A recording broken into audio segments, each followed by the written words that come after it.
All right, I'll turn this on. What's up, you heathens and demons, you sinners and saints, beautiful, blasphemous bastards.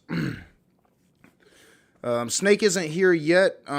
He'll be here soon. I've been talking to him. So unless he just has the wrong time, but I'm sure he'll be here any moment. That might be him right there. So what's up, y'all? Only 6 here so far, but we've been having really good streams, so hopefully more will show up. This is going to be a good stream. Let me check my phone. It might, just a second.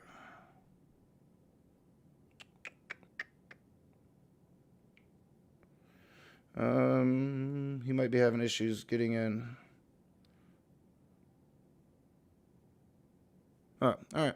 Yeah, come on in. He said he troubles with his mic. Come on in, and we'll see how you sound.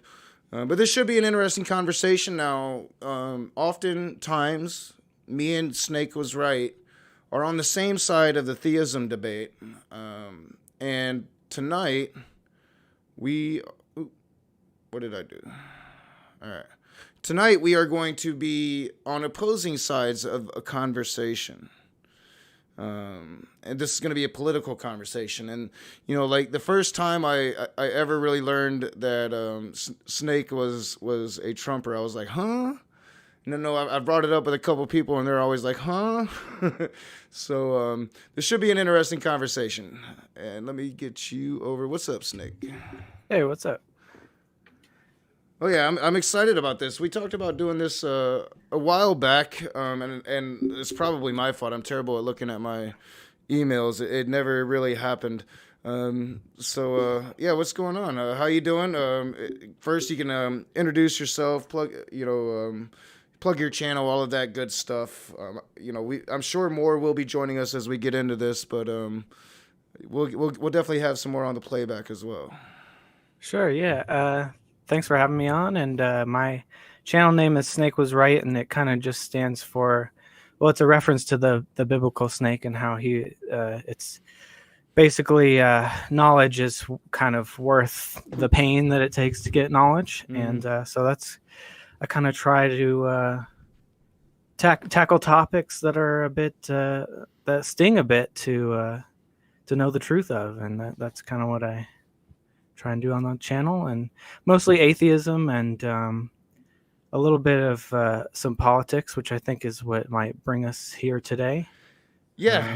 I was just kind of telling the chat, we always seem to be somewhat on the same side when it comes to the theist debates, but I was shocked to learn some of your politics, and I think that's kind of what. I might have been in a side chat talking smack one night, and that might be what led to this conversation. Yeah. So I guess I'll start. Yes, because I've brought it up with a couple people, and they always kind of had the same reaction that I had in my first. When I first kind of heard some of your politics, was like, wow, or this is crazy. Like I would have never thought it. So it. I guess my first question would be. Are you still a Trump supporter even now? And secondly, have you always been a Republican? Because I think that's an important question to start off on. Well, I've never been a Republican. I'm not a Republican. Well, that's good. See, Yeah. Illusions blown. So it's I kind of walk a fine line, which is where a lot of people get confused.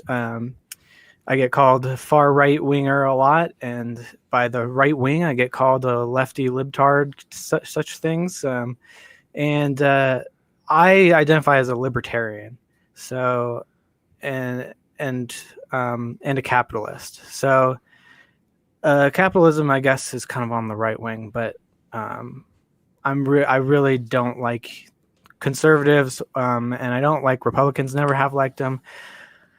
Um, but I have come to dislike Democrats, which is possibly where a lot of confusion comes from. I've never really been a Trump supporter. I've always thought he's kind of uh, a villain, but I think that he's really no different from the rest of them. I think that our other presidents are also villains, so that's also Well, uh, I would definitely probably agree with you there. I don't consider myself a Democrat, and yeah, so already my misconceptions are blown, and I think maybe you might have been talking up a particular Trump policy at the time. I can't remember; it was a while ago. The context yeah. of what was being said, so maybe I just assumed you. And that's I think the good thing about these conversations. Yeah, I don't consider myself a Democrat anymore. I probably have a lot of the same issues with the Democratic Party that you would, and so I kind of understand that libertarianism though. I think I consider that right wing as well. And I think it depends on if you're a big L libertarian or a small L libertarian on how far I would place you on that spectrum. Yeah. Yeah, I just consider myself liberty or freedom is my fundamental value, and um, so my understanding of right wing is kind of it would be the acceptance or promotion of the idea that I guess differences or hierarchies are either natural or desirable, and then the left wing would be essentially those political ideologies that try to stop those hierarchies and differences from disenfranchising people. So I don't think that either one is inherently good or bad, because I think that there are differences between people, as simple as just like levels of talent. And I don't think that I think that hierarchies are both natural and desirable. I don't think you can get rid of them. Um, but I do recognize that they can become authoritarian and become oppressive. So I consider myself maybe a mix or a centrist in that way, but I don't really like left or right wing distinctions. I'm more of a authoritarian or libertarian. So it's either oppressive or freedom values that I'm mostly concerned with, and I think libertarian is the best label for that. Hmm. Yeah, Yeah, that's I used to be. Oh, I used to be pretty far left, like communist, and I'm now very anti-communist. So, um, yeah. I mean, yeah, I think it would depend on what you call communist. I think that they vary. yeah, I don't even notice like all the different ways in which they or I don't even really know in all the different ways in which they vary now. Um,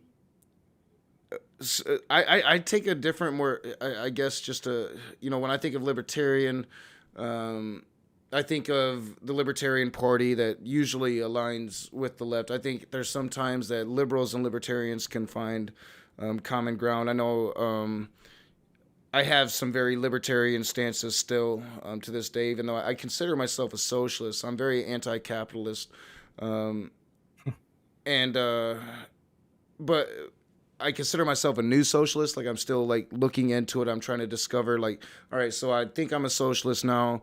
What does that entail? I've always kind of labeled myself progressive before that. Something beyond a liberal. I'm like no longer a liberal Democrat anymore. I left the Democratic Party, but I'm definitely anti-capitalist.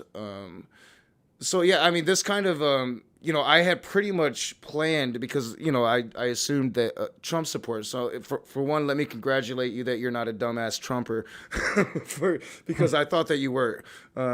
And two, I was gonna like totally just go through Trump's policies, I guess we would call them, just some of the worst aspects of it. So I'm not going to hijack you with that. And we can kind of try to differentiate maybe some of our differences because you say you don't like Democrats. And I think that we might have a lot of the same reasons. So like maybe tell me what you don't like about the Democratic Party, maybe where they've gone from where you were when you were on the left and would have liked to see them gone. Go. Yeah, well, I mean, I'll point out that I often find myself defending Trump, not that I want to, but I find that if you're going to criticize someone, you need to have a good criticism, and I think most of the criticism is just like kind of a religion on its own. But that played in a little bit on my dislike of Democrats because it seemed like they were using the media in a very Orwellian way, trying to control narratives and tell people what to think. But I was already far down the path of basically hating all politicians by the time 2016 rolled around and the subsequent years. All right, So well, let me stop you right there because you said like the Democrats using media. Now, I think definitely probably some of the things mhm. reported about Trump were sensationalized, but I think that was Trump's fault, and I don't think Democrats had anything to do with it. Trump, when he first got into office, he waged war on the media immediately. I remember Mhm. writing a tweet and a Facebook post about it. Like, holy crap, Trump just waged war with just declared war with CNN, and now all shit's gonna hit the fan. Like I remember writing that like day three of his presidency when he came out and just started talking smack about CNN, started talking smack about mainstream media. Like the only party that I can really see observe, if you will, directly trying to influence media would be the Republican Party. The Republican Party has Fox News as their propaganda outlet, not to mention Newsmax, and all of those sources now. But they've always had a stranglehold on radio as well. Yeah, I mean, I don't like Fox News or anything like that. I would say that Trump attacking the media was one of the positive traits of Trump because I think that the media are manipulative and mostly, well, it goes back to my main criticism, which I haven't gotten to yet, which is that they're all basically covering up for the military industrial complex, which I think both parties are complicit in. And this whole political system is just basically a corrupt money making process based on war. And both sides of the media are there to cover it up and to divert our attention and to, yeah, just to distract us from what's really going on. And I as far as that goes, I see both parties as basically one party with a couple of minor wedge issues to keep people divided that they don't actually care about, like basically abortion and a certain percentage on like welfare is like the main real differences. But uh, behind the scenes, they're waging war for profit, and that's my main concern. I mean, I definitely agree with you. You definitely have your neocons and your neo-libs, that's for sure. You definitely have both members of both parties kind of selling out to the industrial military complex, selling out to the donor class. Without a doubt, like I agree with you there, but I think that there is a distinct difference. Democrats often cut the military. Democrats, you know, lesser of two evils argument for sure, because like if I had my way, in my opinion, the military would be drastically cut farther than anybody would be willing to go. But that's just me. But I think that there's definitely a distinction. Like you can't really see the two as the same. Now, like I'm kind of behind you. Like if it comes to the donor class, I think that both sides do it, and I would definitely like to see more. I don't know, activists take roles of leadership instead of career politicians. But there's definitely a distinction, especially when it comes to war. Democrats are usually not for war unless oil's involved, which is usually pretty easy to get on board then. Um, and I do think that most Democrats still have a religious persuasion, so they tend to vote certain ways on certain things. But there's like this definite distinction. Like one of the main reasons I stopped being a Republican and became a Democrat was because I became anti-war during the first, not the first Iraq War, but George W. Bush's Iraq War. After shock and awe, I really that's kind of what really pushed me. Like, I can't be a Republican anymore. I can't support these people committing these war crimes. And there, yes, there was Democrats that definitely went along with that, but there was staunch Democrats that didn't. And the Democratic Party usually does kind of entail that anti-war element of the country. I think a lot of us are turning against the Democratic Party just because of their corruption, but I think that that's on both sides. But like, back to the media, and like Trump, I would agree that like if Trump had done it genuinely or done it in the right way, it would have been the right thing. Trump did it for very selfish reasons. He did it for propaganda, and he did it so he could kind of just like lie at will. And every time he lied, he could just say, "Well, that's fake news. That's fake news." And doing it in a very clumsy way, what it has done is turn people away from the more accurate news. And kind of funneled them into these really extreme right-wing websites where they're just not getting any accurate news at all. Yeah, and I don't disagree with that. He's been any positive trait or goal that he sets, he pretty much bungles and is not very effective. Partially because he is so abrasive, I think there is a little bit of obstruction going on. But I think if he was more articulate and he was more just, I guess, precise, he's obviously not well read or well educated. I just realized that might have sounded like I farted, but like I'm just twisting my drink here, being fidgety. So I don't know if that came through. Like, man, why is he farting? Just twisting my drink. No, I didn't notice. All right. But yeah. Yeah, he's just kind of a goofball, to put it lightly. And so if you're not 100% on the Trump train, it's hard to take him seriously. And yeah, like he ostensibly holds like anti-media, anti-political opinions, which I think are good things, but he doesn't apply them well. Like if he had, for instance, pardoned Julian Assange or any of the people suffering political oppression by our own country, that would have been something genuine and showed he knew what he was talking about. But I think that either he's weak and he's been threatened by the CIA and whoever wants Assange still in prison, or he's not clued into the real issues that are going on. And I like I was saying, I don't think he's well read. I think he just watches Fox News and gets his opinions from there. Well, see, that's where I differ, because I don't think he's a goofball. I actually think he's very smart. I think he's been manipulating media for his entire career, and.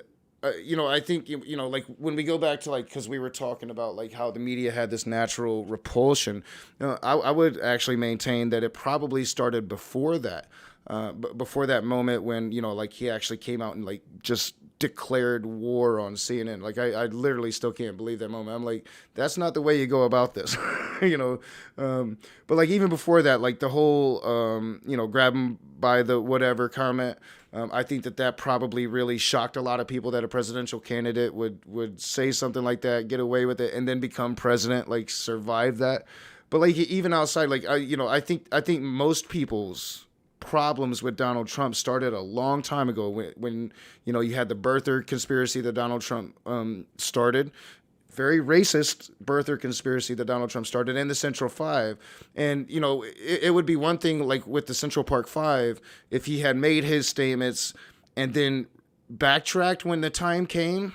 But even after the Central Park Five were cleared on DNA evidence and the actual perpetrator of the crime came out and confessed, he doubled down, and so I think, when you have an individual like that, people and even organizations even will have a natural reaction to such a person claiming what could be argued as the most power in the world, right?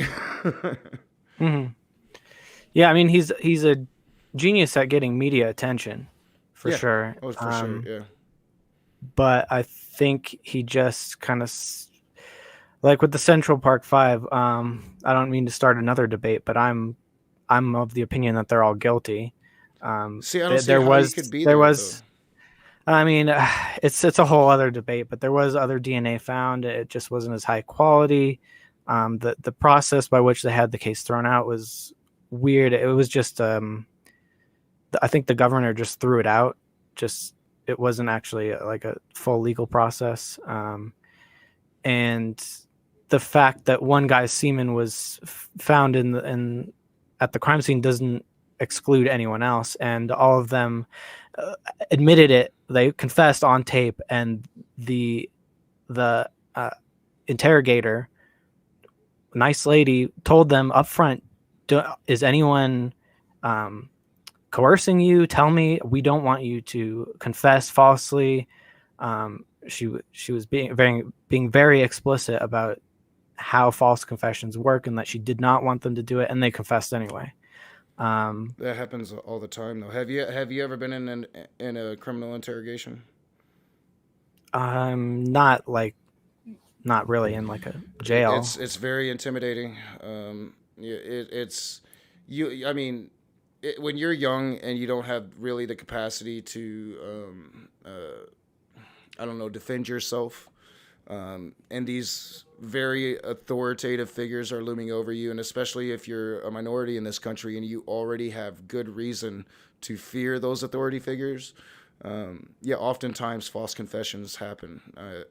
But my point is, yes, the semen was found, but not only that, but the perpetrator ultimately confessed, right? He did. And he was, I mean, there's suspicious circumstances around that. He was in the same ward as one of the originally accused, and there was no way he was going to get released. And like, there's a lot of the one who got released was like the leader of the gang at the prison, and there's a lot of stuff. I mean, we could probably talk about it later because I don't have all the details of it and I don't memorized. Neither do I. Like Yeah. if I was at home, I'd have my notes because before I ever became the Raging Atheist, I was doing political YouTube. I never took off, but I do have a bunch of notes from debates that I had on the Central Park Five. Yeah, I mean, I just bring it up to point out like there's some issues that seem to people like, oh well, it's so obvious, and then but it might be a little more gray than you think if you look into the details. But the media will just repeat ad nauseum, and so you think you hear this from the authority figures. Oh, they've been exonerated. There's nothing else to see here. When there might be a little more to look into it. I could be wrong. I'm just convinced in this particular case. And I mean, there's a lot of these police shootings that I don't agree with the mainstream, but a lot of them obviously are. Like I'm like the murder of George Floyd. I'm 100% Chauvin is guilty. I was glad he was in jail. But at the same time, I think we need to be responsible with these cases where what was her name, Micaiah, who she was about to get stabbed, and the police officer shot the girl who was going to stab her. I think that's probably a justified shooting. So I'm just saying I think we need to be responsible and there's going to be overreaction, sure. Yeah. But like the majority of these that they say people are overreacting to, there just is no overreaction. I mean, I think that it's like it's fairly undeniable if you look at the numbers per capita, not the overall numbers, that systematic racism is a thing. There's definitely an issue. You know, I'm not one of these ACAB people. All cops are bastards. I don't believe that. I think a lot of cops are good cops. I wish that they would speak up and do more to rein in the bad cops. But I think that we definitely see systematic oppression from the police. I mean, I'll take this for instance. We don't even have to use black people, but the No Dapple protest. Peaceful actions, never any violence proven, although they've tried to frame a lot of people for being violent within that protest. Nothing's ever been proven. Most if not all of the detainees at this point have been set free. But the police just literally attacked American citizens, Native Americans, brutally and without remorse, using tactics that they were using in the Iraq insurgency. Over in Iraq. I mean, so like there's definitely systematic brutality within police forces. And I think within any institution that has authority like that, you're going to draw in these narcissists or even sometimes psychopaths. And a lot of what we're asking for is just more detailed mental screening of police officers, more training. Most countries, it takes sometimes as long as 2 years to become a police officer because of all the training. Here, it takes 6 months. Cops working the beat again, getting to know the people that they're supposed to be serving and protecting. There's a lot of issues with police forces that I think that, sometimes some certain individual cases will be blown out of proportion, but that needs to happen because the cases need to be talked about on a national level. And far too often, the CNNs of the world, they're not going to talk about it, just like Fox News isn't going to. Yeah, and they do more now. The Trump era really kind of changed that dynamic with like CNNs and MSNBCs of the world. Yeah, I kind of actually am more towards the ACAB side of things, which, so, like, I'm a mixed bag. If I defend any shooting, I'll get called like a right winger. But then, like, I'm very anti-police. Like, I'm lean anarchist, very strongly. Which would be libertarian as well. Yeah. And I think libertarians want to privatize police. They don't necessarily want to get rid of all of them. Well, I mean, they think, well, it's more that we give them too much power, and it's inherently too much power. I agree with it. Yeah. Yeah. And so while there are police who are good people and are not malicious in intent or even what they do, I think a lot of it,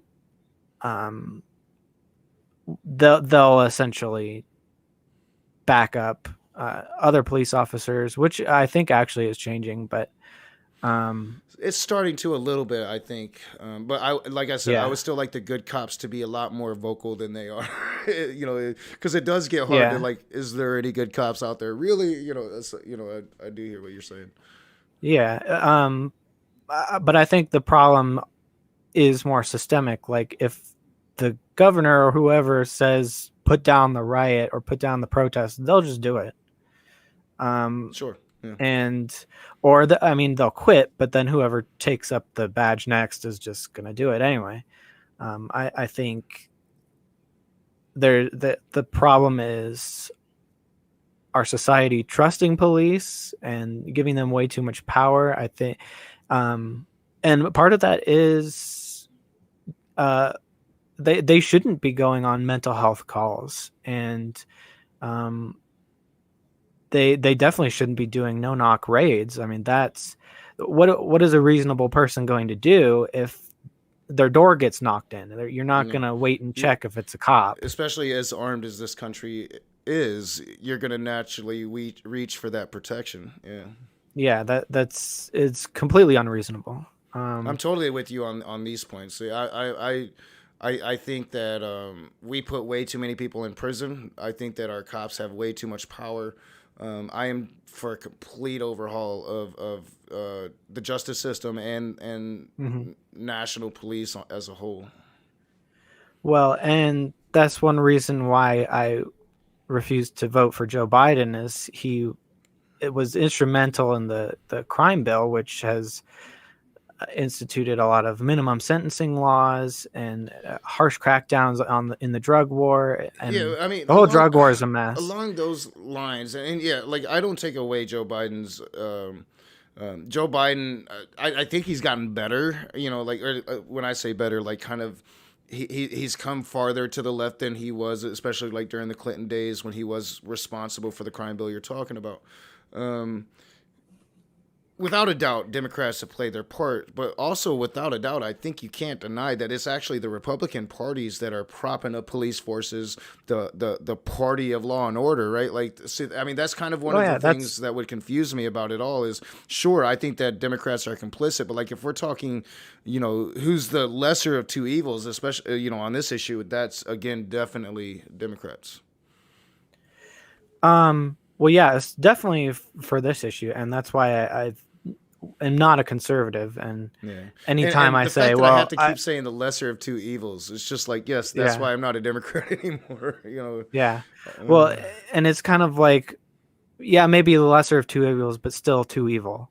yeah. Um, I would agree with uh, that. I think, that it's why, like, the reason I left the Democratic Party was just not only what was going on the national scale, but just the corruption that I saw in them, just here in my local Democratic Party.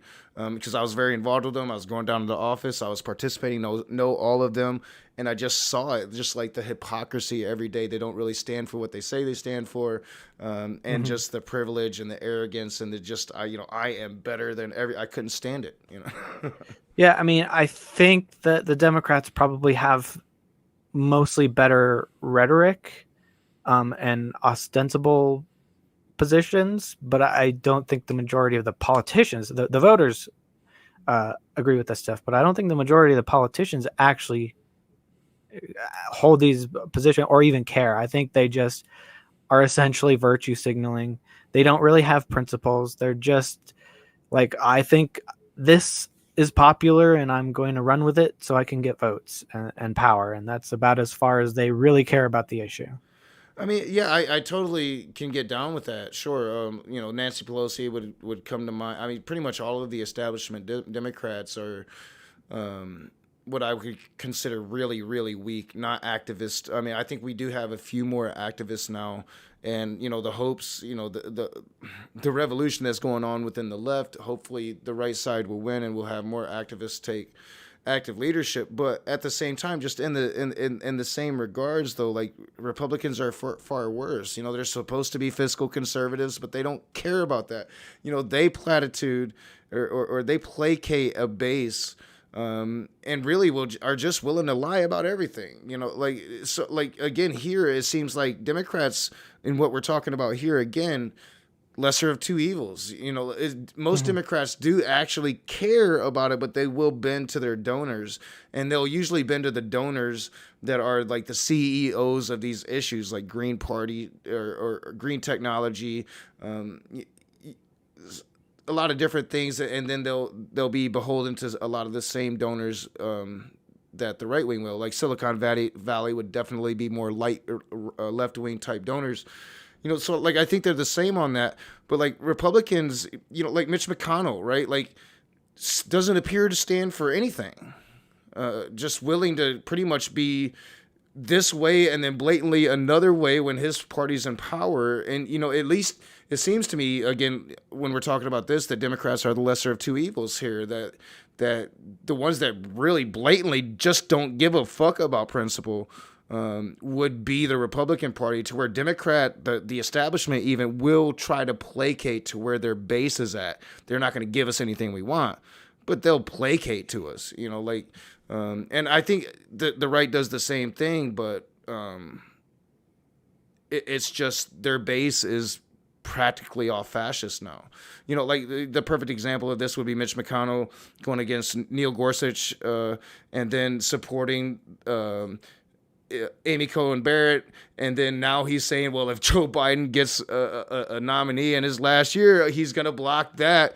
And the way he just blocked, the voter rights bill, when actually most of what's in that bill is pretty much what they just passed in Georgia.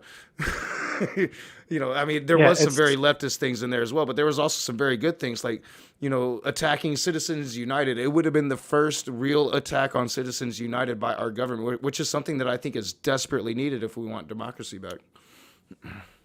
yeah, and I don't think, and I think that the Democrats are happy to let that part of the bill get obstructed. I don't think Yeah, you're so do gonna I. I'm right hear there them with you. complain too much. I'm surprised it Um, was even in the thing. yeah, I think sometimes, well, there's a couple good senators or Congress people, um, and things slip by, but then they depend on each other to obstruct each other. But I was going to say, I think one of the few positives about Trump was his base, he rallied them to be sort of anti-war, which I thought was a positive step for the Republican Party. And he was the first president who was pro LGBTQ before he was president. Now, Well, as far as what he did, and sort of anti-war though. he didn't like they cheered, and like I can't tell you how many conversations I've been on this. Like when he dropped Moab, right? Just to see how it glittered. Like these same people that are now anti-war was like, hell yeah, just kill all them innocent people. Well, yeah, it's paper thin. He used the discontent with the never-ending wars. Yeah. I doubt he really cares. He stole a lot of burning people with that crap that he spit. He wouldn't ever be able to articulate any principles of, okay, why is this bad, and where is it heading? He just is kind of using the issue. So it's a positive, but not really, because he can't follow through with any of it. He didn't really end any of the wars. But and like if you really think about it, yeah, because he did kind of turn them slightly anti-war for a moment, but then like he turned them uber nationalist to the point where they're willing to commit war against America. So I mean it's like I understand like a lot of people saw things in Trump that I really don't see, and I think maybe this is the confusion that I had when I first started hearing some of your commentary on Trump, because I look at him and I see nothing good, and I can usually find some decent things about Republican presidents. I'm not a big George Bush fan, but I remember how he used to really try to bring the Republican Party to be more accepting of Latinos and Mexicans, because he saw that as a possible base for his party.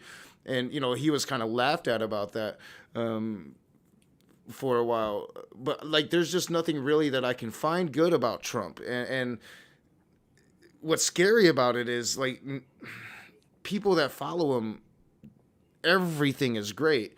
And even people that are more sympathetic, because they've come to despise Democrats. And I don't really want to take that away from you, because I think Democrats have earned your disdain. But at the same time, I think we have to look at these things very, very fairly. And when you place like the Democratic Party compared to what the Republican Party is trying to do, it's like, again, it's that lesser of two evil things. I want me personally, I just want to blow that up. I want to have like 20 different damn parties. Like I want people to have actual choice and actually get invested in politics, because what they believe and their political framework is actually represented in government. Yeah, it's the two-party system is a major problem, because you don't have to actually stand in it for anything. All you have to do is convince someone that the other side is a nut job and you're the only other option. So I think a major way to do that is, the ranked choice voting is a really good idea. Are you familiar with that? How that works? Yeah, I'm a little bit. I'm somewhat familiar with it. Yeah. Yeah, so it would allow people to start voting for third parties and stuff like that without feeling like they've wasted their vote, because if not enough people vote for the third party anyway, your vote just goes to your next top choice anyway. So I don't believe in wasting votes, but you do know one of the two parties is going to win, at least at the presidential level. So I've done third party votes as kind of just a protest vote. But the ranked choice voting would allow people to feel more comfortable. You can give your vote to the third party without losing the opportunity to vote for one of the major parties as well, because it just carries over if they don't get enough votes. Yeah. And then I think the other thing is kind of the media stranglehold, because they ridicule any third parties. I've voted Green Party before. I've voted Libertarian before. And I mean, they ridicule the Green Party as like hippies and and the libertarians is, I mean, they Gary Johnson didn't help the libertarians too much, but Yeah, no, um, he really didn't. yeah. You know, like on my side, you know, I try to get behind the Green Party. You know, Stein, she had me for a brief moment. Not when she ran for president, but back in the day. They get a little too crazy with it for me. Hmm. And again, like I'm still trying to figure out where my stuff is, but I definitely want the Green Party to have a better chance. I would like the Libertarian Party to have a better chance. I would like there to be a big L libertarian and a small L libertarian. You know, I'd like there to be a true representation of socialism, a true representation of what we call communism. I don't think that there's ever really been a real communist in the history of the world. Um, or a real communist regime, you know, political faction. Can there even be a communist political faction? Philosophy for you, I don't know. But Well, I would say no, but because it's doomed to fail. I would say no because there's no state or within true communism, right? There's no I mean that government. There's no state. that's the idea, but you and I are going to That's the disagree on pipe this. dream, right? That's the pipe dream. Yeah, yeah. You know, yeah, you know, I always said like you know, I can't be a communist because you know, the human race needs another 10,000 years for that. You know, it's going to take us a long time to get there. But you know, that being aside, just trying to understand what I am myself, and you know, like I'm trying to come to terms that if voting for the lesser of two evils is even the right thing to do. You know, like I've fought against it. Ruthlessly in 2016 when a lot of Bernie people weren't going to vote for Hillary. You know, I fought more with Democrats in that period after Trump won than I did actual Republicans. But now Well, I mean, do you? I'm almost like kind of switched because I think that the more we kind of give in to these lesser of two evils, the more entrenched the establishment gets. Yeah, it's the trap that they've set up. I think that they play off each other Hmm. because one of each other is always going to win, and that they can Yeah. just kind of get, yeah, like you said, And entrenched. I am kind of right there with you. Like I definitely think like when the cameras are off and nobody's watching, they're going to the bar in DC, they're having drinks and they're laughing at the schlebs that believed all the bullshit that they just heard. Like I totally think that that's a Mhm. reality. Yeah, I think they're in the same club, and they have more in common with each other than either party has with their own voters. At least at the elite level. Mm. I'm not really talking about the voters at all. Um, yeah, I think. Yeah, I mean, going back a little, I think that I kind of try and look at Trump more without trying to get angry. Like, I see it more as like a case study of like, okay, how did we even get here? I'm Because starting it to is get there. Yeah. absurd. It's Yeah. completely absurd, and I mean, it's the best evidence for simulation theory that we have, I think. I agree with that, Um, man. Like yeah, like I said, like that whole just the the tape that came out, the Inside Hollywood tape. You know, it's mhm. just like you know, for anybody else in the history of this country, end of any chance of winning that presidency, and it seems like Yeah. somehow that's like what propelled him to overcome the odds and beat Hillary Clinton. Well, yeah, because, and I think it's because people, they might not be able to articulate even at the level that we're talking about, which is pretty beginner level as it is. Mm, yeah. But they almost everyone knows that politicians are full of it, and even the media, even people who trust CNN think, sometimes, yeah, they're giving me a load of crap. But they know that the game is basically rigged, and Trump was really the only outlet for that. And that, as paper thin and ineffective at actually making good on the promises as he was the only one really that people could see as he was the only one willing to talk about going against the establishment. He didn't really do it. Oh yeah, But he definitely sold that's out kind of to the Republican establishment, or he tried to get the Republican establishment to sell out to him. I think he ended up winning mm, that battle. I really do. Like he is the Republican Party now. But like, yeah. like this issue of media again. Like I'll go back to that. Like before Trump ever came along, there was those of us that were talking about the problems with the media, yeah, and we weren't just delegating it to Fox News. Although I think a lot of the rhetoric was surrounding Fox News, just because Fox News is definitely of all the mainstream medias the most inaccurate one, and probably the one that's filled with the most propaganda. Now, my issue with like the CNNs of the world has always been. That they're oligarchy news. Like they've kind of given up on true news people for the money, for capitalism, for CNN's owned by Time Warner. Like that's old money in this country, like Well, power, like so and for and access, yeah, access. if you run a Yeah. bad story about someone, they won't give you an interview again. Yeah. That whole play at both sides, like that drove us crazy. Like because I kind of grew up watching CNN, but that was back when like everybody was watching CNN. Nobody was. I mean, Fox News was like a brand new thing, and back then, I remember thinking even back then, it's like you're calling it both ways. You're not really calling it truth. Like I think they should call truth to both sides. Call out the Democrats for being inconsistent in their positions. Oh, you say that you're for climate change. Well, what about this, and this, and this? Because like they literally placate about climate change and have done literally nothing about it, and have tried to laugh AOC out of the party for trying to do something about it. It's like the inconsistency there and the hypocrisy there. But like I definitely think like just giving legitimacy to some of the right-wing talking points and calling it even, that has done a lot of damage to this country. I think.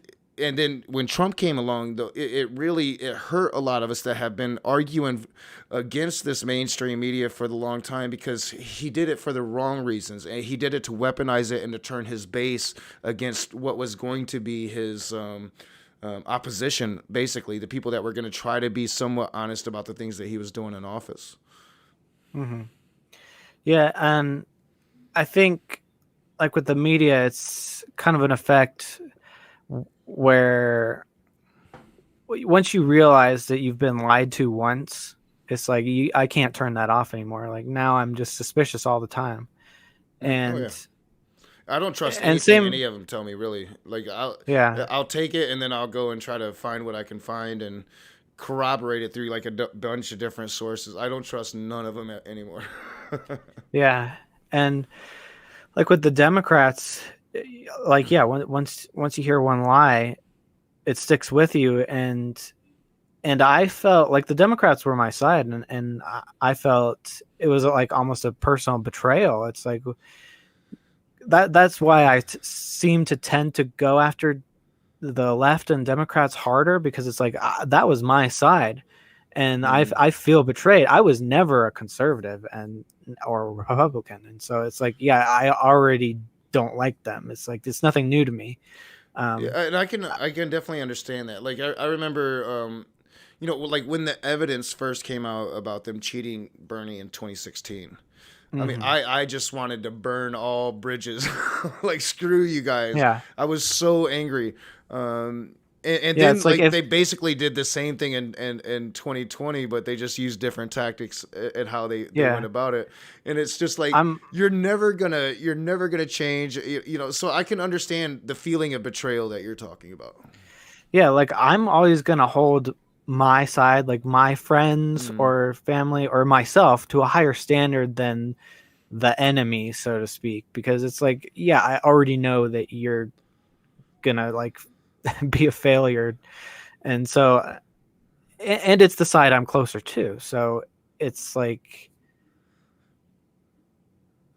I don't know how to articulate it. It's just like I think I you're understand closer now. to me. I can bring you less distance back to sanity, Yeah, I think I understand now, and that makes sense. That makes sense because, like, when I was listening to you, like I said, like I had this assumption that you was probably raised a Republican. This is something that like your parents passed down to you, and like I couldn't cross it in my brain, like.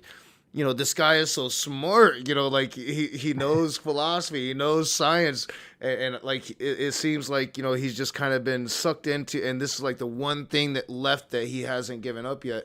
But this brings understanding to me, because I can totally understand what you're talking about. I understand feeling betrayed by the Democratic Party once I realize just how freaking hypocritical they are and how they really stand for nothing. It's eye opening, and you're right. You can't forget it once you know it to be true. The route I went, and the route that I'm still fighting here inside the party in Michigan, with what allies that I have left, is trying to change that from the inside. And that's been like pounding your head on a brick wall for 20 years. It does get very tiring and very frustrating. So I think I have a better understanding. And you're like, when it comes to Trumpers, and I don't mean to sound disrespectful in any means to anybody that follows Trump, but like, I can understand it when it's a redneck hillbilly down in Tennessee having sex with his cousin.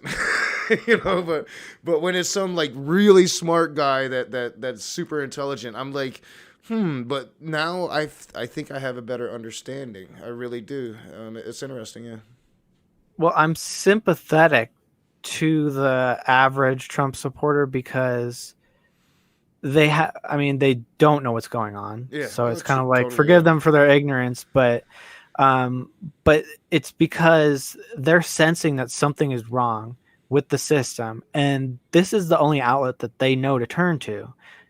It's not a good one, but I sympathize with that itching to change something.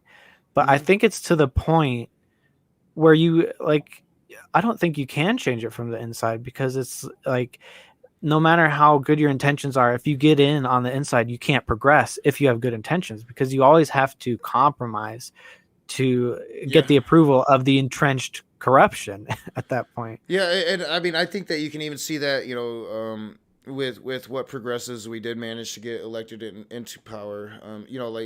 I think that there's definitely been a change with AOC. Now, whether or not that's ultimately a negative change, I haven't decided yet, because I still think she's farther left than anybody in the establishment Democrat class, but like definitely not the activist that I met the one time I got to meet her back when I was in Standing Rock.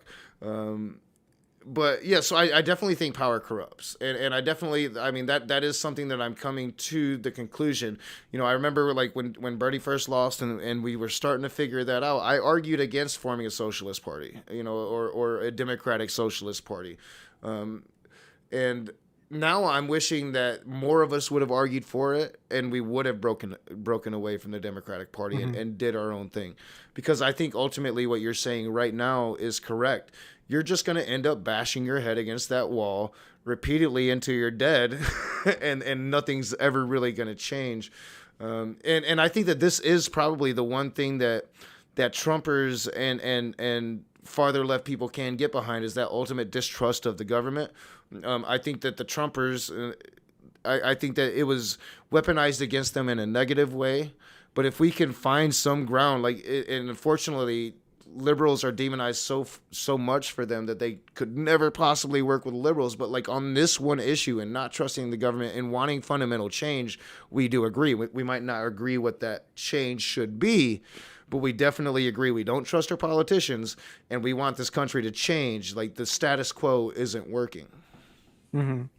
Well, I mean, that's one reason why Trump was such a great FU is, I mean, that's the main thing he was. Like, most people recognize his flaws and the fact, Oh yeah, he's rude. He was a response. He was a response to Barack Obama.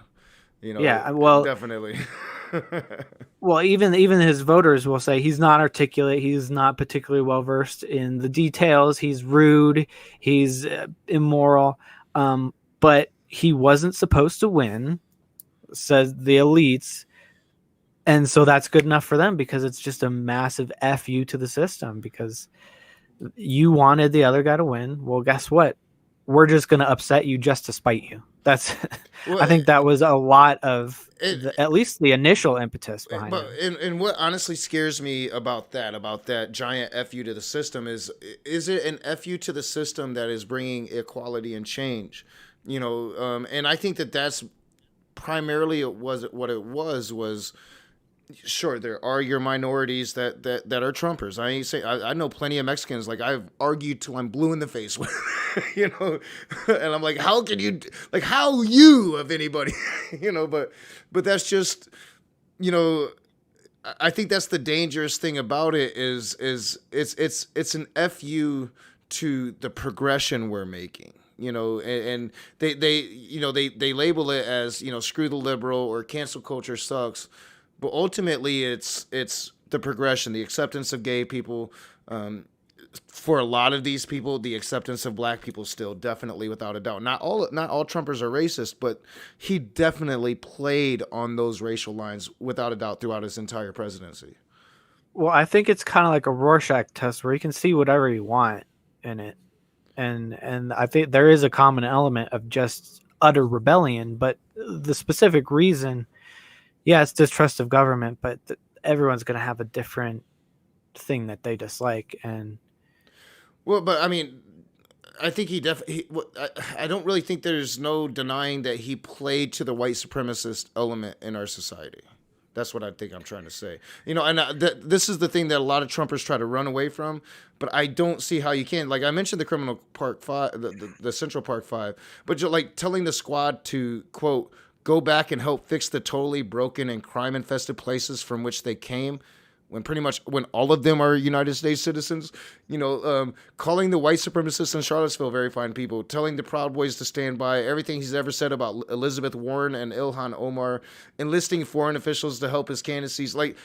There's so much about that was a different point, so ignore that last one. But when it comes to just playing along those racial lines, this is something that Republicans accuse Democrats and the left of doing. But they're the ones that are actually doing it. Like Trump actually for the last 4 years placated to the white supremacy and the fear of diversity that's in the country. And he stirred up a lot of shit there. yeah, I mean, I don't want to play too croquet, but I mean, Joe Biden has said very similar things about crime. So it's not like that it excuses the talk about crime, because I think that the way we go about crime is Joe, very wrong here. The comment that gets think associated with that crime bill is often referred to Hillary Clinton. Like what things that, like Joe Biden is the king of gaffe, putting his foot in his mouth. But I only bring it up. It's not equatable. Like when you're talking directly to white supremacists and not caring who hears. That's not equatable, honestly. Well, I don't think either is really excusable, but I only bring it up because, again, I'll still be able to hear I don't. I'm gonna just cut my camera for a second. Okay, I don't think that Trump is unique in that realm, and I think. Well, neither do I. Byrd, for instance, back when he was. Yeah, I was about to. He was like a KKK Grand Master and made it into Congress. And despite but like. And Hillary Clinton. I think we would respond. Right? If you're directly speaking to white supremacists, I think we would respond in kind to everybody. Like Trump did the thing that most politicians don't do, is he just spoke bluntly and didn't try to hide behind rhetoric and words. He just spoke right to them. Well, so you mentioned the very fine people quote, and that's. I mean, have you ever seen the full quote? I have seen it context? all, my dude. Yeah, there's really no getting out of it. I know, people try to cherry pick that quote, but he's literally. I mean, have you seen the protesters he was talking about? Well, the quote, I'm not going to say it verbatim, but he says that there were peaceful people protesting the statues and peaceful people who wanted the statues to remain. And he said that there were very fine people on both sides. And then directly after that, he says, not the white supremacists who I condemn totally. I don't remember him saying that. I'd have to look at it. Maybe he did, maybe he didn't. Oh, yeah. That's I think verbatim. The first total condemnation that we got of white supremacy was far later in his presidency, but I could be wrong. But even if I am wrong, like I said, have you seen who was protesting? Because one side was literally all neo Nazis. Like there was nobody peaceful. They didn't come there to be peaceful. They came there chanting "blood and soil" and "Jews will not replace us." There was no very fine people on that side. None. That's the issue there. Yeah, I mean, well, he called them out specifically in that interview, which yeah, you should go watch the whole thing because he did say verbatim that he is not talking about the white supremacists and he condemns them totally. But again, the only people on that other side were the white supremacists. It was a white supremacist rally ran by white supremacists for white supremacists, not for anybody else. The people on the other side of that, it just wasn't Antifa, but anybody that was against white supremacy and fascism. Mainly Antifa.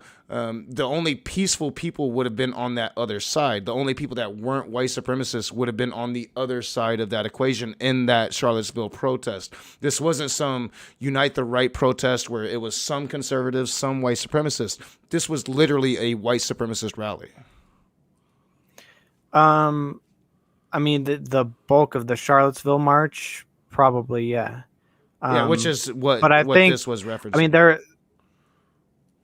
there were other people, but he does directly condemn the white supremacists in that quote. Well, I mean, which I think is one of the problems. But he placates to them several times throughout his presidency. The Proud Boys are inherently male supremacist and white supremacist. Yes, they do accept. They do have this new spokesperson that's Latino or whatever. Yeah, they're definitely not a group to be like a president of the United States. I mean, they say that Antifa is a terrorist organization. I would disagree with that. I think that sometimes they do terrorist tactics, but I definitely disagree that they're a terrorist organization. But like Proud Boys are definitely a hate group. I don't know about that. So you and I are going to disagree on that. Proud Boys was essentially just started as a joke. And yeah, I think that's kind of one of the media hoaxes. And have you ever seen the Proud Boys live in action? They get into clashes with Antifa a lot. Oh yeah, and, like have you heard the things that come out of their mouth as they're doing such? I mean, I've seen a couple videos. I mean, let me tell you, every Proud Boy I've ever come in contact with is a racist piece of shit. Like every single one of them. Every single one of them. I mean, and they're not even the worst of the group. Like the Sovereign Citizens, the Boogaloo Boys, I would say it would be far worse. But again, when the president directly refers to the Proud Boys, the lesser of all of them, he's sending signals to all of them. Well, I mean, is that during the debate? Because he said he didn't know who they were. Who knows if that's true? But, that was him. That was him saying, "Sure." He's the president of the United States. He knows who the Proud Boys is. I honestly don't think he pays that much attention. But I mean, he was saying, "Name them, I'll condemn them if they're white supremacists." But see, this is why I get caught up in defending Trump, is because while I don't think he's a great guy or a great president, I think there are a lot of hoaxes surrounding it, there's like literally political. No hoax. Like he literally called the Proud Boys by name. He literally said the other side at Charlottesville was very fine people, and yes, he can go on later to say, yes, I condemn white supremacy, but I love you, Proud Boys. Like that doesn't work. Like you understand that white supremacy in this nation is condemned, right? Like it's not a cool thing to just come out and be like, yo, I'm with the KKK. You're going to be somewhat subvert even an idiot like Donald Trump. But the fact that he keeps mentioning it and he puts it in the way that he was putting it definitely placate. I mean, there is a reason why he was most white supremacist guy. Now, some white supremacists didn't like him because of the whole Jewish son-in-law, his daughter converting to Judaism. They don't like Jews much. A lot of white supremacists considered Trump to be a pro-Israel guy, and he was. let's be honest. But his placating to them, calling out the liberal left and the diversity that the liberal left stand for. It was clearly. I mean, you said you were leftist, former leftist. Like you can see the dog whistles just emanating, like like we haven't seen from an American leader probably since the Dixiecrats, right? I mean, I mostly disagree. I think that, like, for example, I've heard lots of racial slurs coming from Antifa, and for that counter example, and like, I don't think Trump Well, I is. mean, I think he's that happy wouldn't to take surprise their me. That votes. wouldn't surprise me. I think that it's. I don't know. I think a lot of Antifa are honestly minorities. But a good chunk Yeah. of them would be white.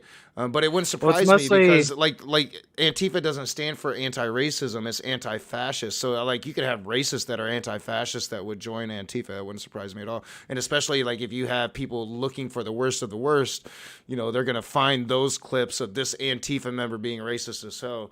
But I think predominantly, most Antifa are on the left and wouldn't be racist by nature. Yeah, I mean, well, it's mostly shouting racial slurs at police who are minorities.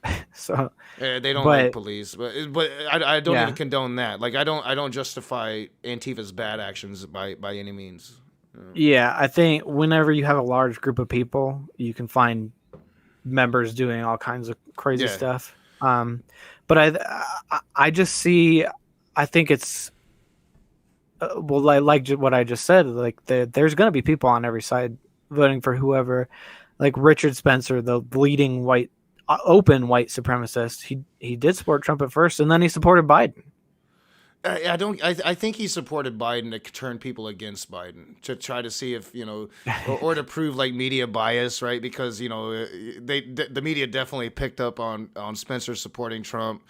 Will they pick up on Spencer supporting Biden? But the thing about Richard Spencer, and I think that I wish more white supremacists would understand, because I think essentially most white supremacists are.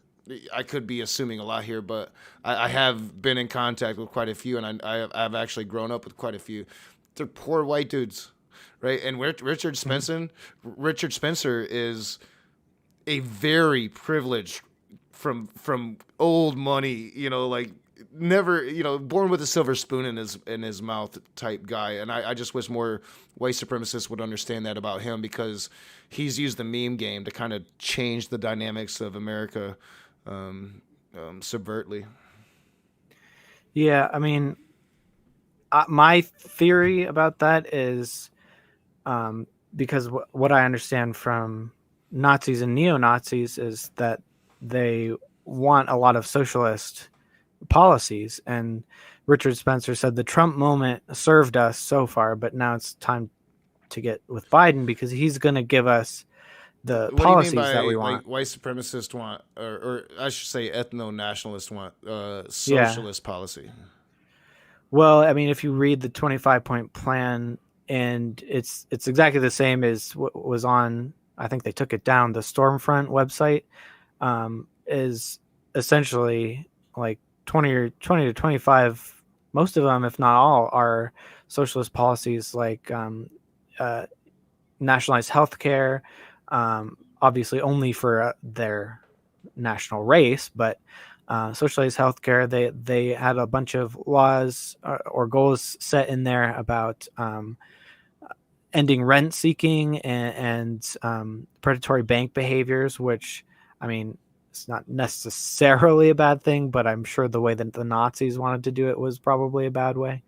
Um, yeah, So when you say socialist, because like the Nazis weren't really socialist. I mean, they were nationalist. I think the party started out as a socialist movement, but the fascists killed off all those socialists in the Nazi movement.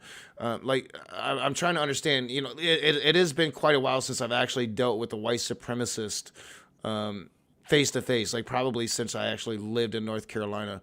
I can't remember of any like protest here that I went to, or if there have even been any here since I moved here.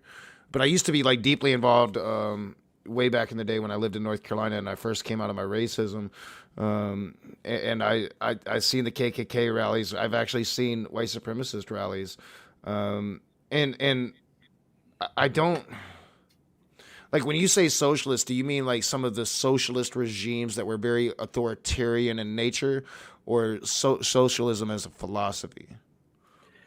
Well, it's I guess a little bit of both because the Nazi Party is National Socialism, Yeah, but National I mean they're Socialist not Party. really socialist; they're fascist. And socialism Well, and fascism are not the same thing. I mean the as I understand it, fascism is nationalist socialism, and national socialism is actually just racist socialism. Um, and and by socialism, I mean authoritarian, totalitarian government control of economics. And that's not what I mean. That's not what socialism means, though. Socialism is what just who owns the means of production. Well, I mean that's why I'm an anti-socialist now, because I don't think that you can stop capitalism without authoritarian and totalitarian control of the economy, state control of the economy. Otherwise, people are going to be able to privately own things and be able to take private profit. I would, like I said, I'm not a huge into my socialism to really defend it. So I would leave that for like a true socialist to defend that against. But like, I forgot my point. I totally forgot the point that I was going to just make. I had a really good point to rebut, and it just completely slipped my head. I apologize for that. Um, yeah, I was just talking about like what I define socialism as. Oh yeah. So Then, so yeah, you're saying more of an authoritative. So you've got it's almost like you still have these Red Scare connotations of what socialism is. Socialism doesn't have to be that authoritative thing, and I think often people try to conflate, because the Nazis did at first call themselves the Nationalist Socialist Party, that they are indeed socialists. But I think most socialists would tell you that they're not. And Puff is pointing out in the side chat, and I was going to point it out myself. Hitler and the Nazi Party were openly hostile to communists from the start. They hated communism.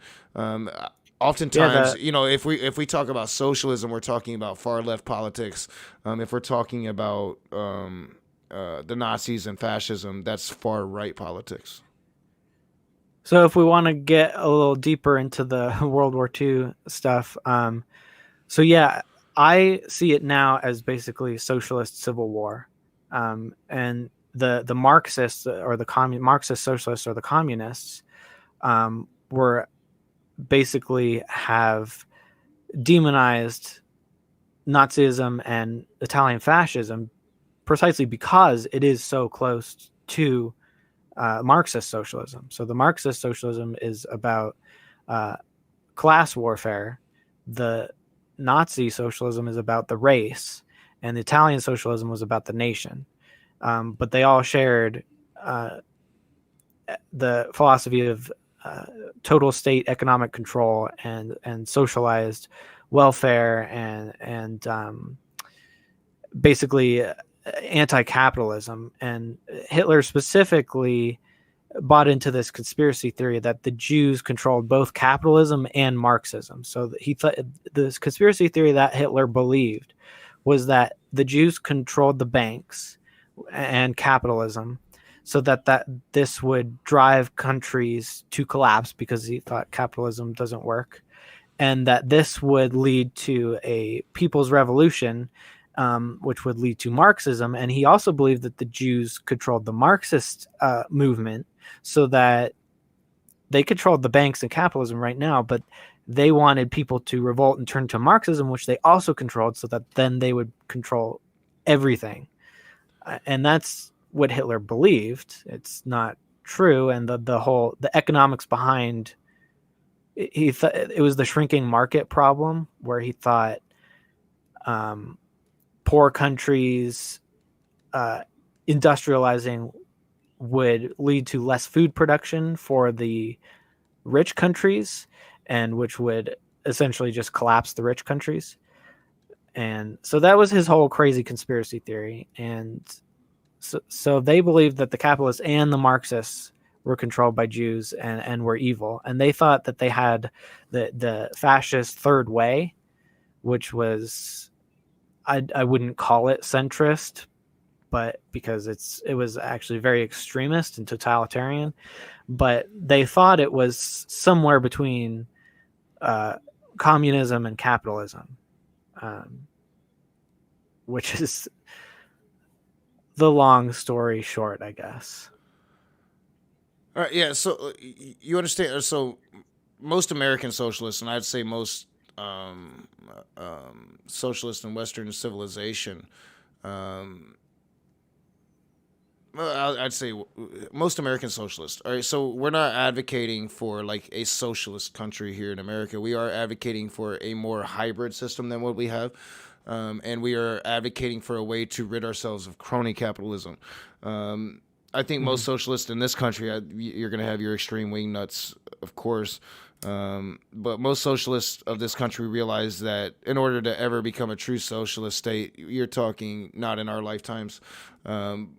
I think we just want to see a bit more, like you say, total state control of the means of production. And I don't really see socialism like that. I see socialism as like the people taking control of the means of production, the workers having control of the means of production, not the state. And it depends on what real model of socialism that you subscribe to. But I think that the only model that we really have is the capitalist model that we've all been raised under. Now, within that capitalist model, you have already hybrid elements of socialism implied into that, but primarily you have a capitalist market that has been corrupted by oligarchy and power and greed. I think that capitalism has worked against the poor, always has, always will. I think capitalism works against the working class, always has and always will. And I think when I speak of socialism, I'm speaking of unionizing, I'm speaking of worker power, I'm speaking of workers taking control from the bourgeois class, the owner class. Yeah, and I mean that was a lot of the Nazi rhetoric, was against the bankers and how companies would exploit people. I'm also against crony capitalism, which is I think it's a decent word, but kind of a misnomer, because that is essentially state control of the economy. So the reason crony capitalism works the way it does is because corporations can buy off the people who control the economy, which is the state. And so I agree with you that the intent behind socialism is to put economic control in the hands of the workers. But if you look at how it actually works and has to work, like for example, Stalinism, or like Tankyism, I guess, it's openly like, yeah, we have to the state is the party that represents the people, and the state has to take control of the economy, and thus it will be in the hands of the people because the state represents the people. And I definitely recognize that most socialists today, I don't know about most, but probably most that I've talked to, they reject that and they say, no, we're against the state. That's statism. That's state capitalism or whatever. And again, I think that's an okay label that gets to the heart of things, but again, a misnomer, because it's the state owning things for private profit, but it's privately profiting state actors. So it's more like socialism for the elites. What I would really because they're collectivizing the property of the people and giving it to themselves. What I would really like, because I am not really the person to really try to convince you of socialism or American socialism. I do have somebody in my side chat, and maybe even a Leo Phileas. I don't know if you've heard of Leo. Oh yeah, we've had this discussion. Have you? I'd like to see that. I'd like to. have this conversation with you again, but like maybe with people that could truly represent the socialist arguments. Because as I said, like this is, my socialism is something very, very new. It actually happened live on a stream back when my co-host Ali was still here. She brought Pick Puncher on. I'm sure you know who Pick Puncher is. Um, he goes by a different name now. I can't remember his new name. Puff, if you know Pick Puncher's new name, put it in the side chat. But he's a big, a somewhat bigger bread tuber socialist type guy. And they got me to convert to socialism, but I'm still honestly like I'm not quite sure what that means, right? Like, like as I said, I see socialism as the politic for the people. I'm reading I'm not reading it yet, but I'm going to be reading the Communist Manifesto for the first time since I was in college. So I'm really going to be defining but I do know a few socialists that I think that could argue, because like a lot of the things that I'm hearing, and I'm not saying because I think you're a smart dude, and man, my dogs are going, or not, my brother's dogs are going insane, but I hear a lot of stuff that I would associate with the Red Scare. And I'm not sure how much of that would infect somebody that is clearly an intelligent person like yourself. So Well, I would like to have the conversation, and it could be on your channel or on this one, but like allow at least like a socialist, Xander is his name, a socialist to kind of maybe come and be able to kind of talk to you about some of the points that you're making, because I'm just not that guy. Yeah, no, and I'm not trying to put you in a corner. Oh no, yeah, and you're not at all, because I do label myself as a socialist, so I pretty much put myself in that corner when I brought it up, right? So. Yeah. Well, I mean, like I said, I used to be a socialist, and I still have like the memorabilia and stuff, which is just, I like it now because of the historical value. But I used to just be like, yeah, straight up, like, yeah, I support Soviet and stuff. Then I took Russian history, and that started to change my mind a little bit. I was I mean, more than a socialist or communist, I was just an anti-capitalist. But the more that I kind of looked into it, the more I started seeing, well, the problems of capitalism are not problems with private property and profit motive. It's the fact that the state has control over the economy, and that state can be bought, obviously, by corporations and businesses, which are seen as capitalist. So it's kind of a sleight of hand. So like, not saying that socialism is the ultimate solution, but do you think that can be solved without some kind of socialist movement in this country? Like that ability for the owner class, the donor class, to buy states, to buy politicians, like, won't that take some kind of people movement, which are usually associated with socialism movements, right? Won't it take some kind of movement to really overcome that? As you said, like, neither one of us are surprised, or neither one of us think that the Democrats are crying about the provision in the HR1 bill about Citizens United, right? Like they're probably a bit relieved that part didn't get passed. Yeah, and when right wingers or even Richard Spencer say Biden's a socialist, I'm like, no, he's not. Yeah, he's definitely a capitalist. At least not in the that colloquial sense. I think in the sense that he wants state control of the economy, and he wants to socialize profits for the elites. Sure, and so like state capitalism or crony capitalism, which I think is fundamentally socialist, and this is why, is because it is privatization of profit, which people associate with capitalism, except in the back door, they socialize the losses. So all the taxpayers have to pay for bailouts and things like that. Well, and like the rich don't even have to pay their damn taxes, right? Well, yeah, and corporations get tax breaks, and what's Jeff Bezos? The limited what's limited Bezos's liability? Personal income? Like, what's the salary he makes? It's either like 80 grand a year or 800 grand a year, but either one of those numbers come close to like what the dude actually is bringing in. Yeah, or just the the wealth that he's able to move at any given Yeah, time. and Um, he's considered.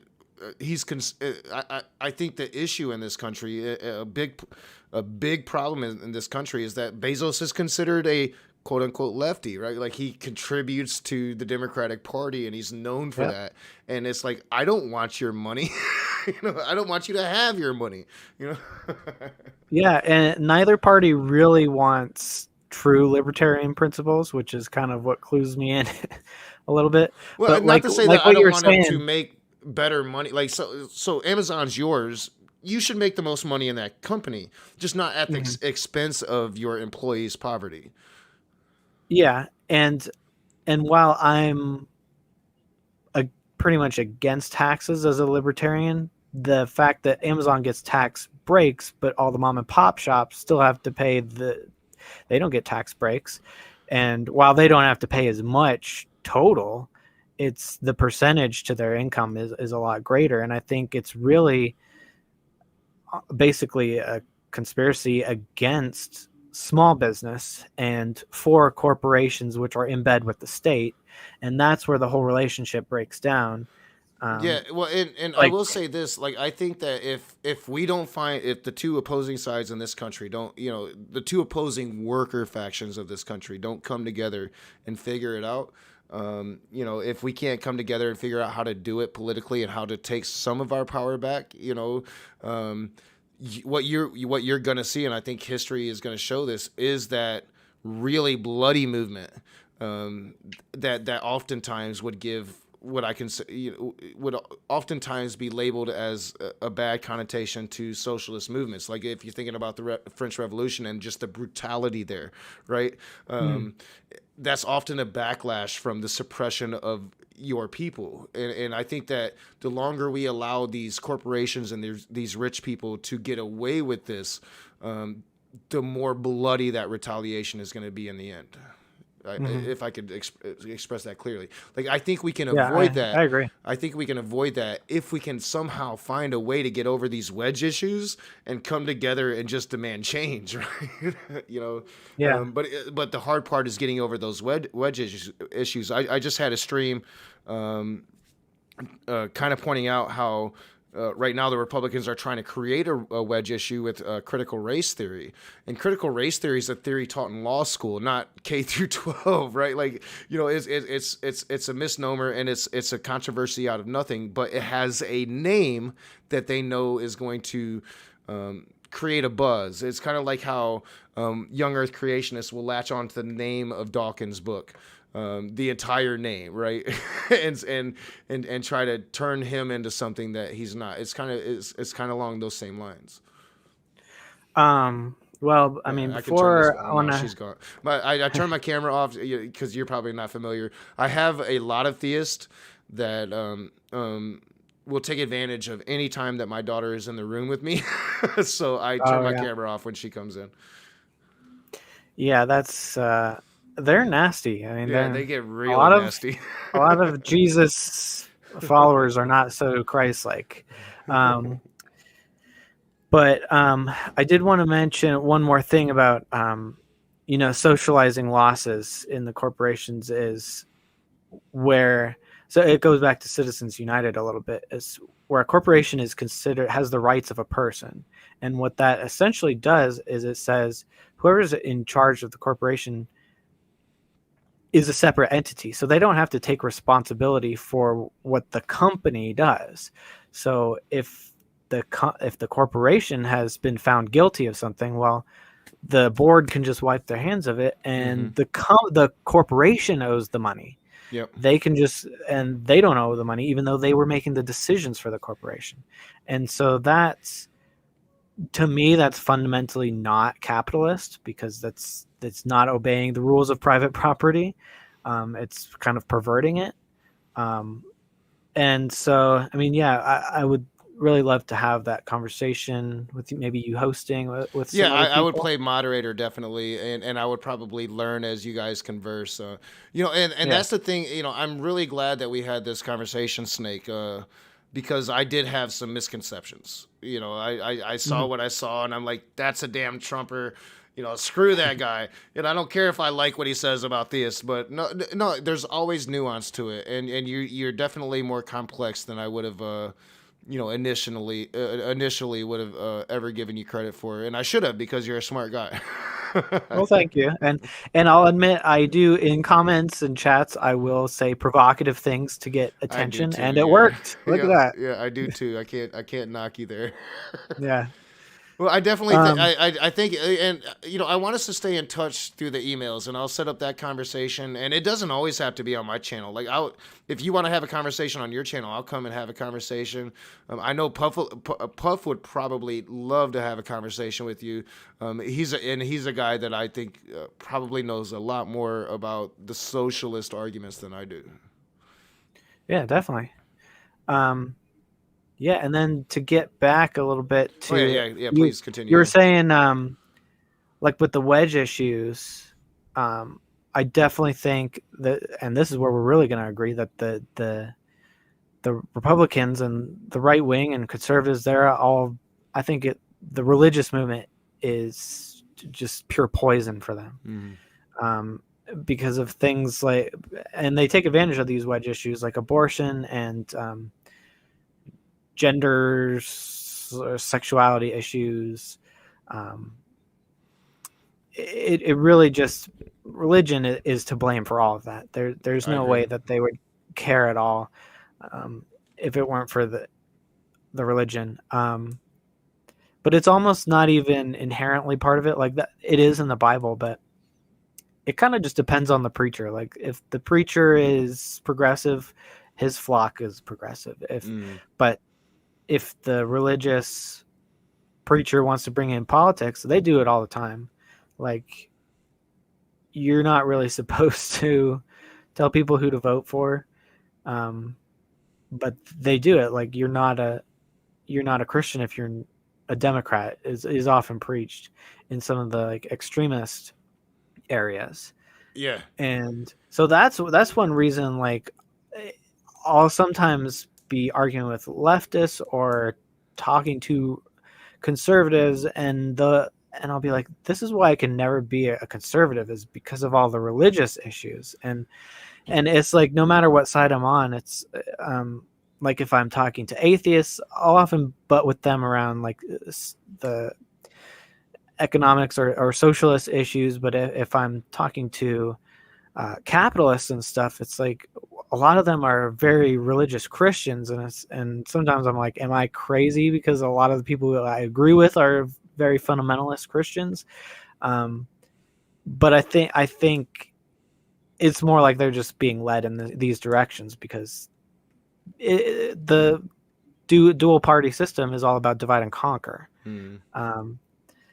But yeah, sometimes I feel crazy because it's like, no matter what side I'm on, it's always like, well, I can't join you guys because you're all religious and You know, um I get it. Like, I consider myself a far leftist. I consider myself somewhat a social justice warrior, whatever that means. mm, But at the same time, social justice warriors come at me all the time. I get canceled by far leftists all the time because I'm not you're left never enough. far enough Yeah, left. Yeah. you're never far enough left. Yeah, so I totally understand that. I get attacked by the right for a bunch of crazy stuff that's not true. I get attacked by the right for some stuff that is true. Like, but yeah, it's like it seems like when you refuse to play those team sports, then you're gonna get attacked by either side. It's they're gonna pick up on that. Oh, you're fair, so we don't like you. You don't play partisan. We don't like you. And I think people that don't play partisan, those are the voices that count the most. I think most socialists, at least the ones that I know, have become very nonpartisan, at least in party affiliation, but become somewhat hyper-partisan when it comes to whatever segment of socialism they belong to, whether it be the anarcho-socialist or whatever it is. There's a whole bunch of them out there now. I think most people are at least want to be I was nonpartisan actually or thinking have a mixed. anarcho-socialist, Yeah, anarcho-communist, yeah. yeah. But I think most people are kind of in the middle, or at least have kind of a mixed view. Um, but the polarizing nature of a lot of these discussions, it's like you're either with us or against us, and that forces people to kind of shut up and kind of keep their heads down, or just again the two-party system. It's like, well, you got two choices, like evil or slightly less evil. So Yeah, I can think of like the gun issue. I'm staunchly anti-gun. I'm very anti-gun. It's one of my most passionate issues that I'm passionate about. But at the same time that I'm very anti-gun, I wish for this ideal world where no guns exist. I'm also a realist, so if I'm afraid, and as I am, my daughter goes to elementary school every day. Or actually, she's in middle school now. She'll be going. The next step would be high school. I fear for school shootings. I fear that her school will be one of those, and that she will be one of those statistics. And if I hear legislation, hey, let's train teachers, or I hear people offering ideas like let's train teachers, or they'll lock up their firearms, but in this particular situation, they'll be able to use a firearm. And yes, I understand that in those situations they might accidentally hit a kid too, but if they can stop a shooter situation from progressing to the point, I think we should at least debate it and argue it, and not just automatically dismiss it just because I'm yeah. anti-gun. I want solutions to the problems that, hey, I'm afraid to send my daughter to school, and I'm open to any solution when it comes to that. Yeah, I don't hear any debate on that, and I'm happy to hear you say that, because I don't know how I feel about arming teachers either. It's like Yeah. we either hear, well, you're either a Democrat and totally against it, or a Republican and for it. I don't know how that would work. Would it just unlock as soon as the school goes on lockdown or something like that? But yeah, I want to Mm. hear. Yeah, I want to I at hear the least want debate, to the hear the pros and arguments and the cons. debates. Yeah, yeah, Yeah, and we never get there. It's like, oh no, that's terrible, or oh no, yeah, that's a great idea. Like let's because just it's like, debate it. yeah, like I don't want to put that on teachers and say, okay, well, now you're like a SWAT officer or Yeah, yeah. whatever. But at the same time, it's like, well, it might save some lives. And have there been any teachers that came to school and started a school shooting? Or all the ones I've heard of, it was students. Yes, usually students. Yeah, we on the left like to say right wing gun nuts, but yeah, like it's usually a student, or somebody that I can remember one instance. I think it was Sandy Hook, where the shooter was mad at his parents, and his dad happened to be the principal of the school. He killed his mom before he went to the school and killed a bunch of kids. Um, Hmm. but yeah, like and I'm not sure if that's the solution, but I just know that I want solutions, and I would prefer that comes through gun control and stringent, background checks and psychoanalysis. But at the same time, if we can create a band-aid solution until we get there, that just might provide a layer of protection for the innocent children, or anybody that's going to be a part of these school shootings. I want to at least hear it and tell me why I shouldn't be for it. Not tell me, you're left and you shouldn't be for it. No, tell me why this is a bad idea. And yeah, like I've heard some of them. Like I said, I think all indications show, unless you have like extensive training, the possibility of you shooting an innocent bystander is phenomenal. You know, and nobody, unless you have like Well, that in situational training to where how you're going to react in those situations. But I think that's what's being called for, right? Like you wouldn't just be able to be one of these teachers to grab one of these guns unless you went through extensive training, probably an entire summer, if not even longer than that. yeah, and I am pro Second Amendment, but it's odd to me that you have to go through more training to get a driver's license Yeah. than you do to get a gun. Um, which, I mean, you have maybe like a 10 or 15 minute, like, don't point a gun at people before you go to a shooting range or something like that. And that's about it. Yeah. Yeah, very very basic, and I think some states make it harder than other states. It's usually on a state by state basis, but definitely too easy in this country.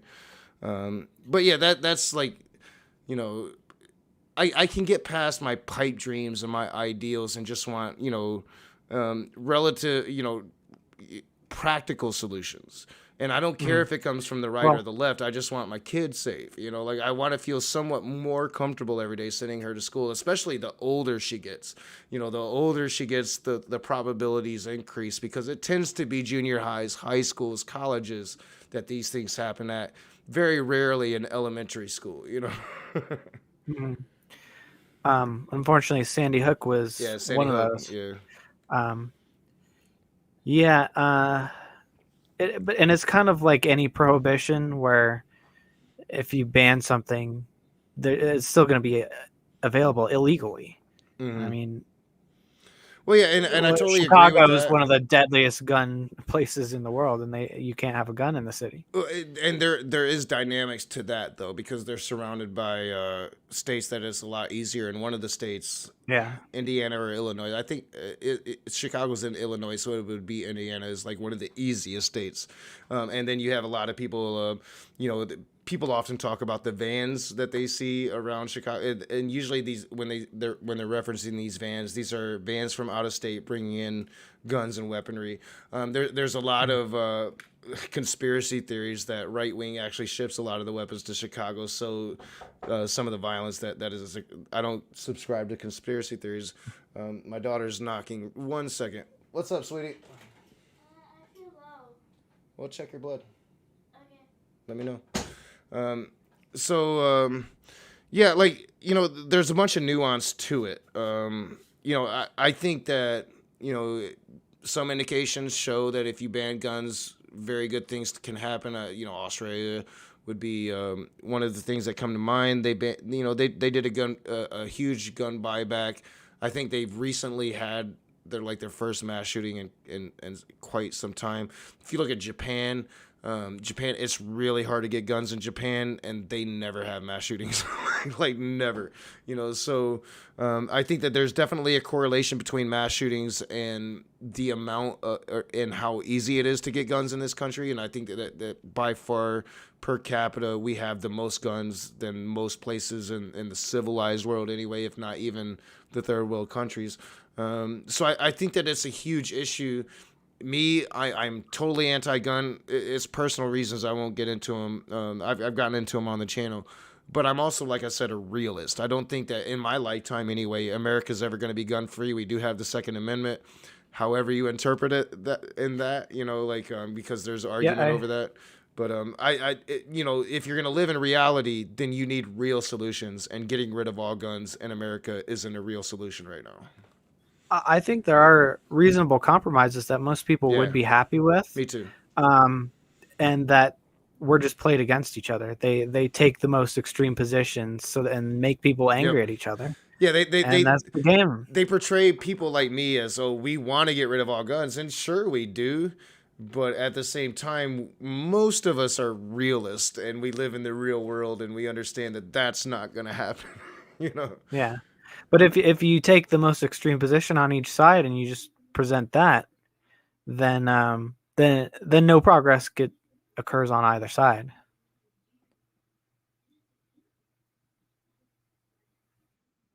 Turn this other mute button off. My daughter felt a bit low, so we checked her blood. So sorry about that. But yeah, I totally agree, and I think that's indicative of the political structure that we live in. I think it's very partisan. The divide is real. I called for like I called that there would be a civil war in this country in my lifetime, and I still think we're right there. But I think that we can avoid it because, like I said, a lot of bad things happen with Donald Trump. But I think one of the good things is it did get a lot of people that weren't interested in politics somewhat more interested in politics. And I think that once that happens, then the conversations can begin. Like I'm not personally, I wouldn't give up on any of the people that were at the January 6th insurrection or any of the people that subscribed to Q. because while they're subscribing to conspiracy theories, they are becoming involved in politics, and once they start becoming involved in politics, then they can start talking like that and hopefully come to a better position than what they start with. Hmm. Um, yeah, and I just think that the libertarian philosophy is really the only one that kind of explains what's going on with the two-party system. Like if you just take the view of Democrats, it's just, oh, Republicans are evil and they ruin everything. And if you're a Republican, you just think Democrats are evil and they ruin everything. And then there's reality where it's like, well, they're colluding with each other to kind of just keep themselves as the only two in power, Mm, and to be at war all the time, in order to funnel money back into the corporations, which again privately pocket the money, but then they charge us the bill to make all the weapons, and then they sell it using our money I to agree. buy it. Yeah.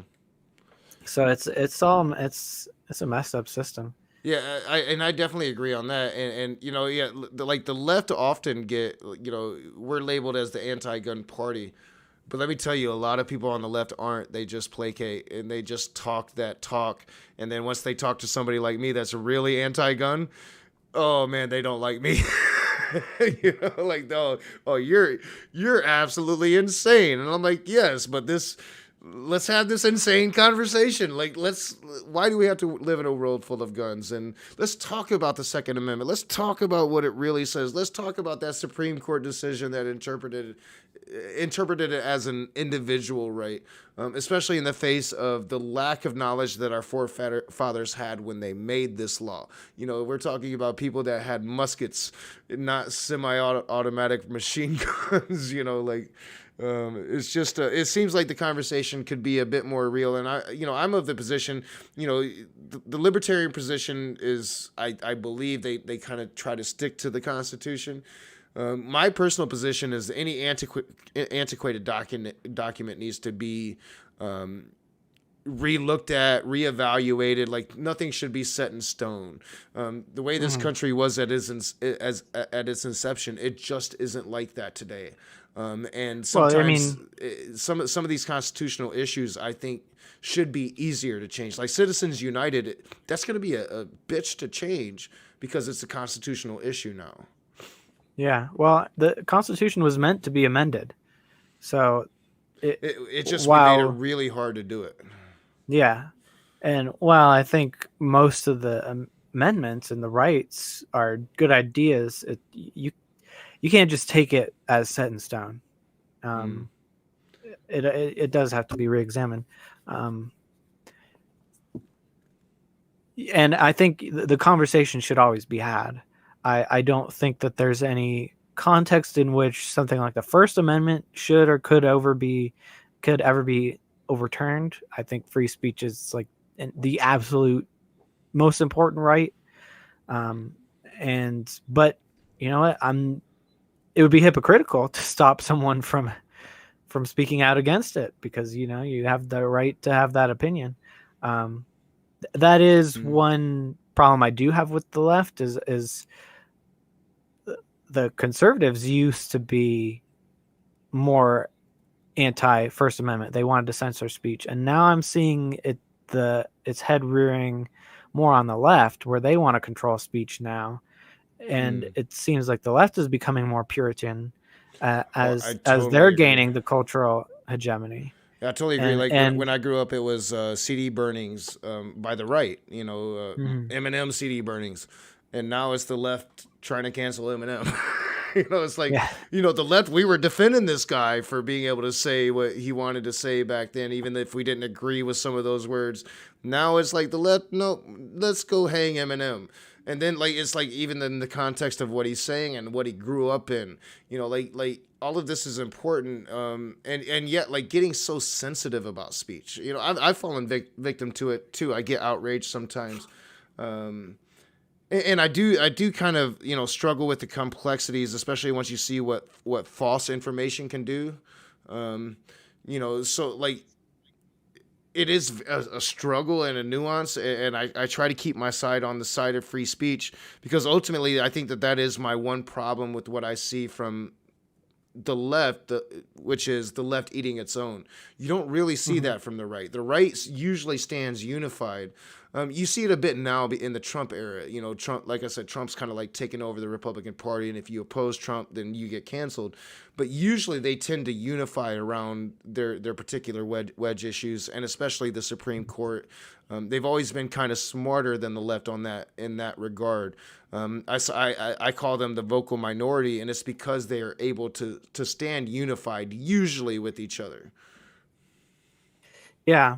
Um, the problem with the conservatives, and I mean, somewhat thankfully, is that they're almost purely just reactionary. They don't really stand for anything on their own. They're just always trying to stop Democrats from doing whatever they're doing. Um, and I think that's somewhat thankful because a lot of their opinions are pretty problematic.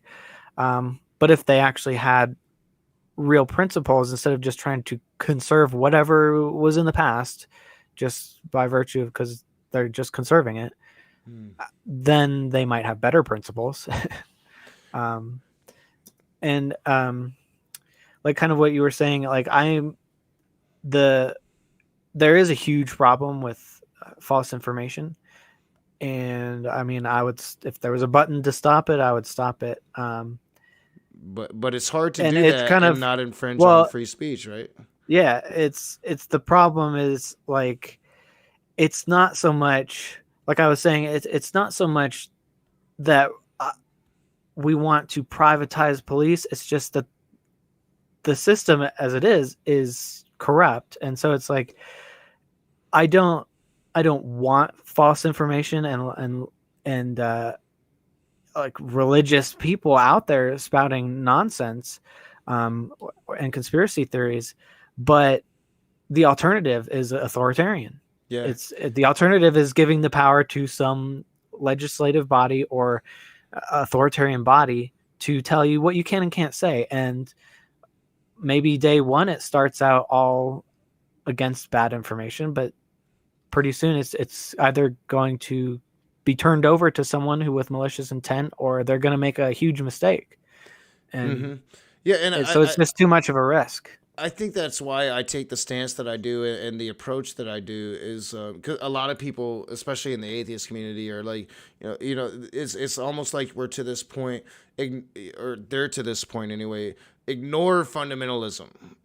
That's the way to do it. And in my opinion, once you think that not confronting the issues or not having the conversation is the solution, then that does lead to that silencing. You're going to use authoritative powers to try to get rid of that speech that you find harmful. The only way to keep free speech alive, in my opinion, is to utilize free speech against those bad ideas and that false information, is to stand up loudly and proudly and try to defy it, as we do against religion. Um, Similarly towards bad political views, and I think that's, you have to look at the worst of the worst and combat those ideas to really, one, address them, but two, put them back in the shadows where they belong.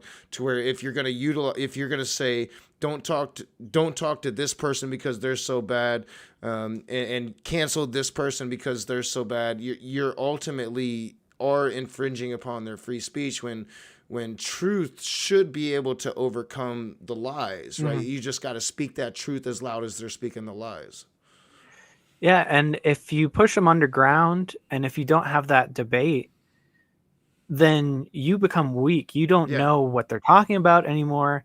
And And they're willing to well, spread at like random, like just they have free reign then to operate and yeah, do whatever they want.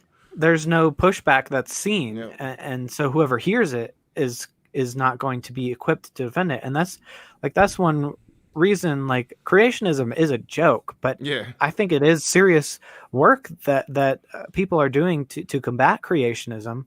And the reason why it's staying relatively low is because people do combat it, and Yeah. it does get more sophisticated. They're getting better arguments. Yeah, They're still not very good, but at least rhetorically better. they do seem to evolve a bit. I love using that word. They Yeah, seem to evolve a bit in their argumentation once they've been yeah, defeated. Yeah. yeah. They've come a long way. Yeah. And I agree with that. um, I think that that's a perfect example. Yeah, it's silly, but it is, we kind of left that to kind of roost there for a while and people weren't confronting it.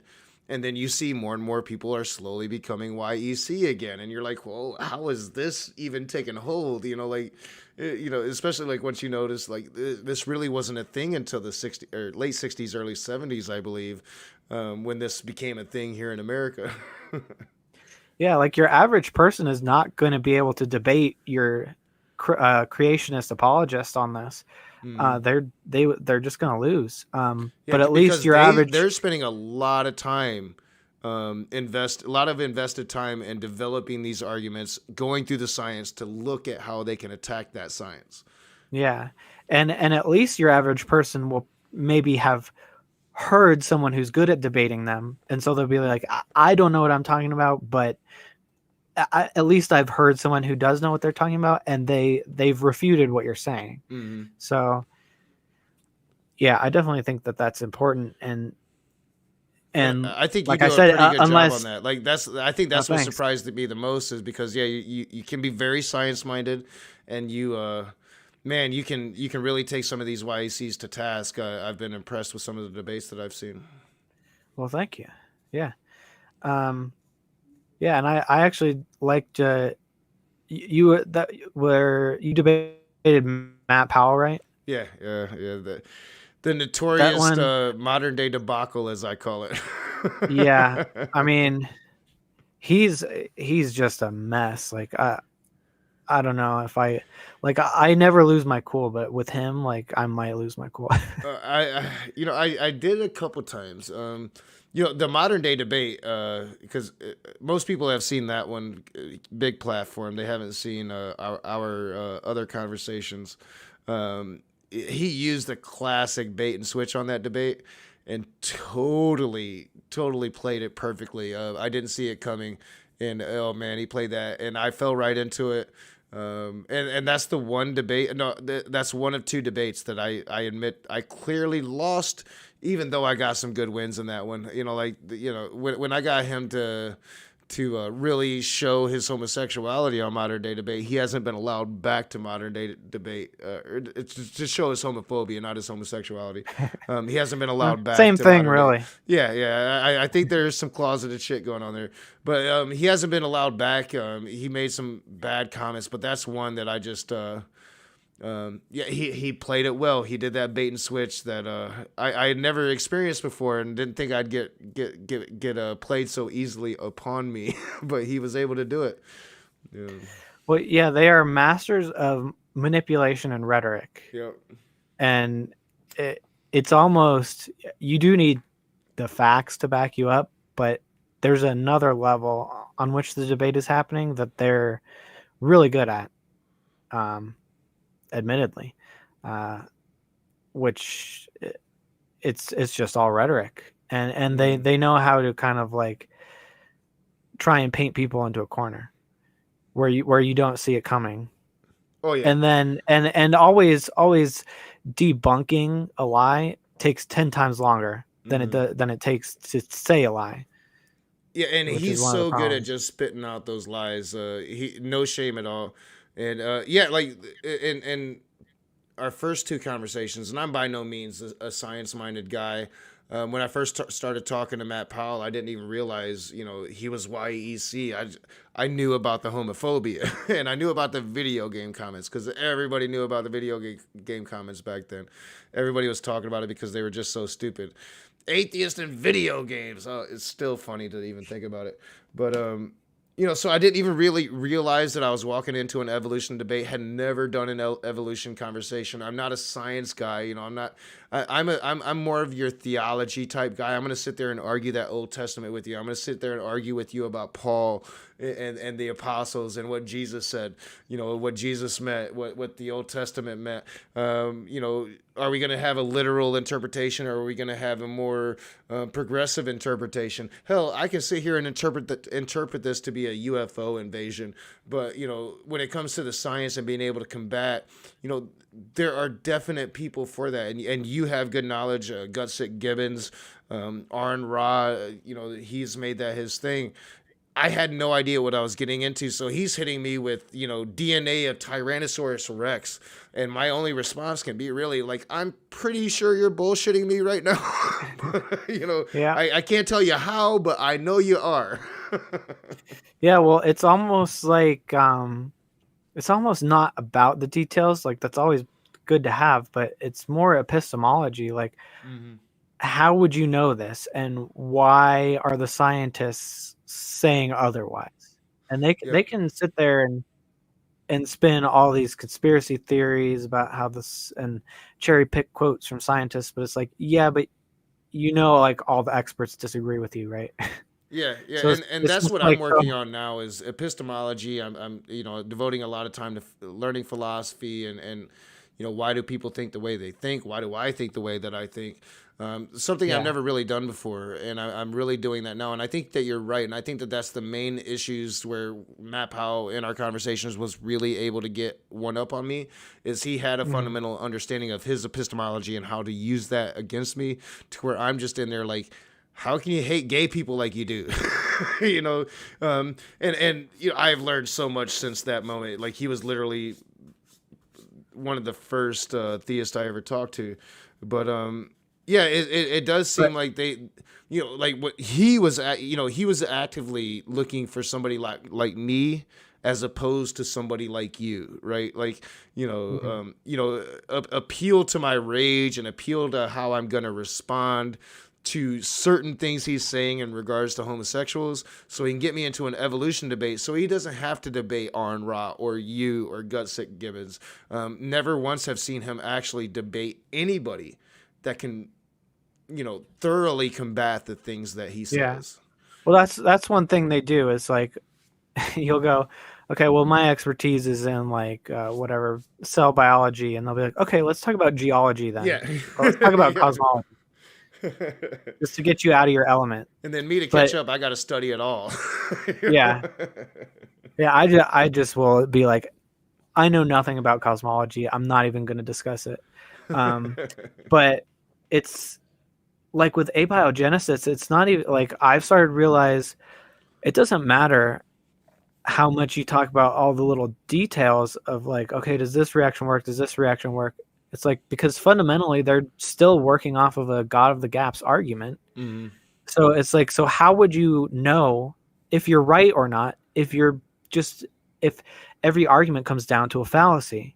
And so that's the important hurdle that you have to get over, because it doesn't matter if I showed them all these reactions, they're still going to be like, yeah, but you don't know this, so therefore gone.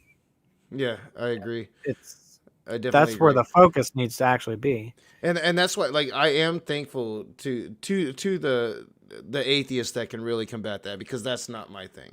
And that's usually one area where they like, standing for truth. I talked to that guy before I ever knew who he was, and boy, was that a mistake. Let me tell you, because he's coming with all this crap, and I'm like, can you please just speak English?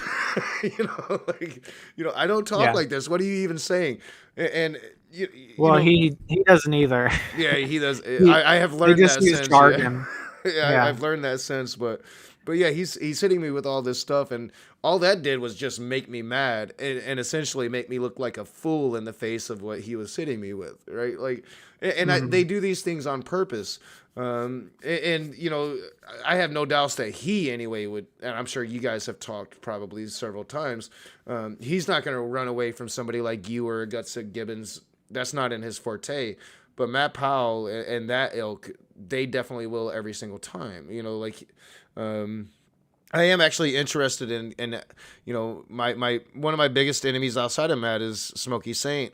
But I'm interested in seeing the debate that he had with him recently, because I've actually heard good things that Smokey did in that debate. He with SFT and Smokey? Yeah, I think it was on SFT's channel, yeah. Yeah, Smokey's not quite young Earth creationists, and he calls out the other Christians a lot on stuff, which I just think is hilarious when Christians fight, Oh, because I it's love like you it. supposedly have the I love every moment. absolute truth, but none of you can agree on what it is. So how can you blame us for being like, it's not clear enough where your God is, because even you guys can't agree on what it is. Yeah, yeah, and he's like the best example of that right now. Is it seems like he's really kind of, you know, tearing shit apart in the Christian community. um, Yeah. Well, he and yeah. I had like a 5 hour debate on the flood once. That was a Oh, I bet that was interesting. journey. Yeah. Yeah. I kind of I had a kind of one of the first real side chats that I went to on his channel. We were talking about the age of Adam and stuff, and his justification got Adam down to like 250 years old or something like that. But I'm still like, you don't really think a human being lived to 250 years old, do you? Like, that's just kind of the thing. And that's like, for a long time, I thought he was a young Earth creationist, just with kind of like different views. And then I found out he's like older. I don't even really think I know exactly what he is. He's definitely not He's white, kind you of see.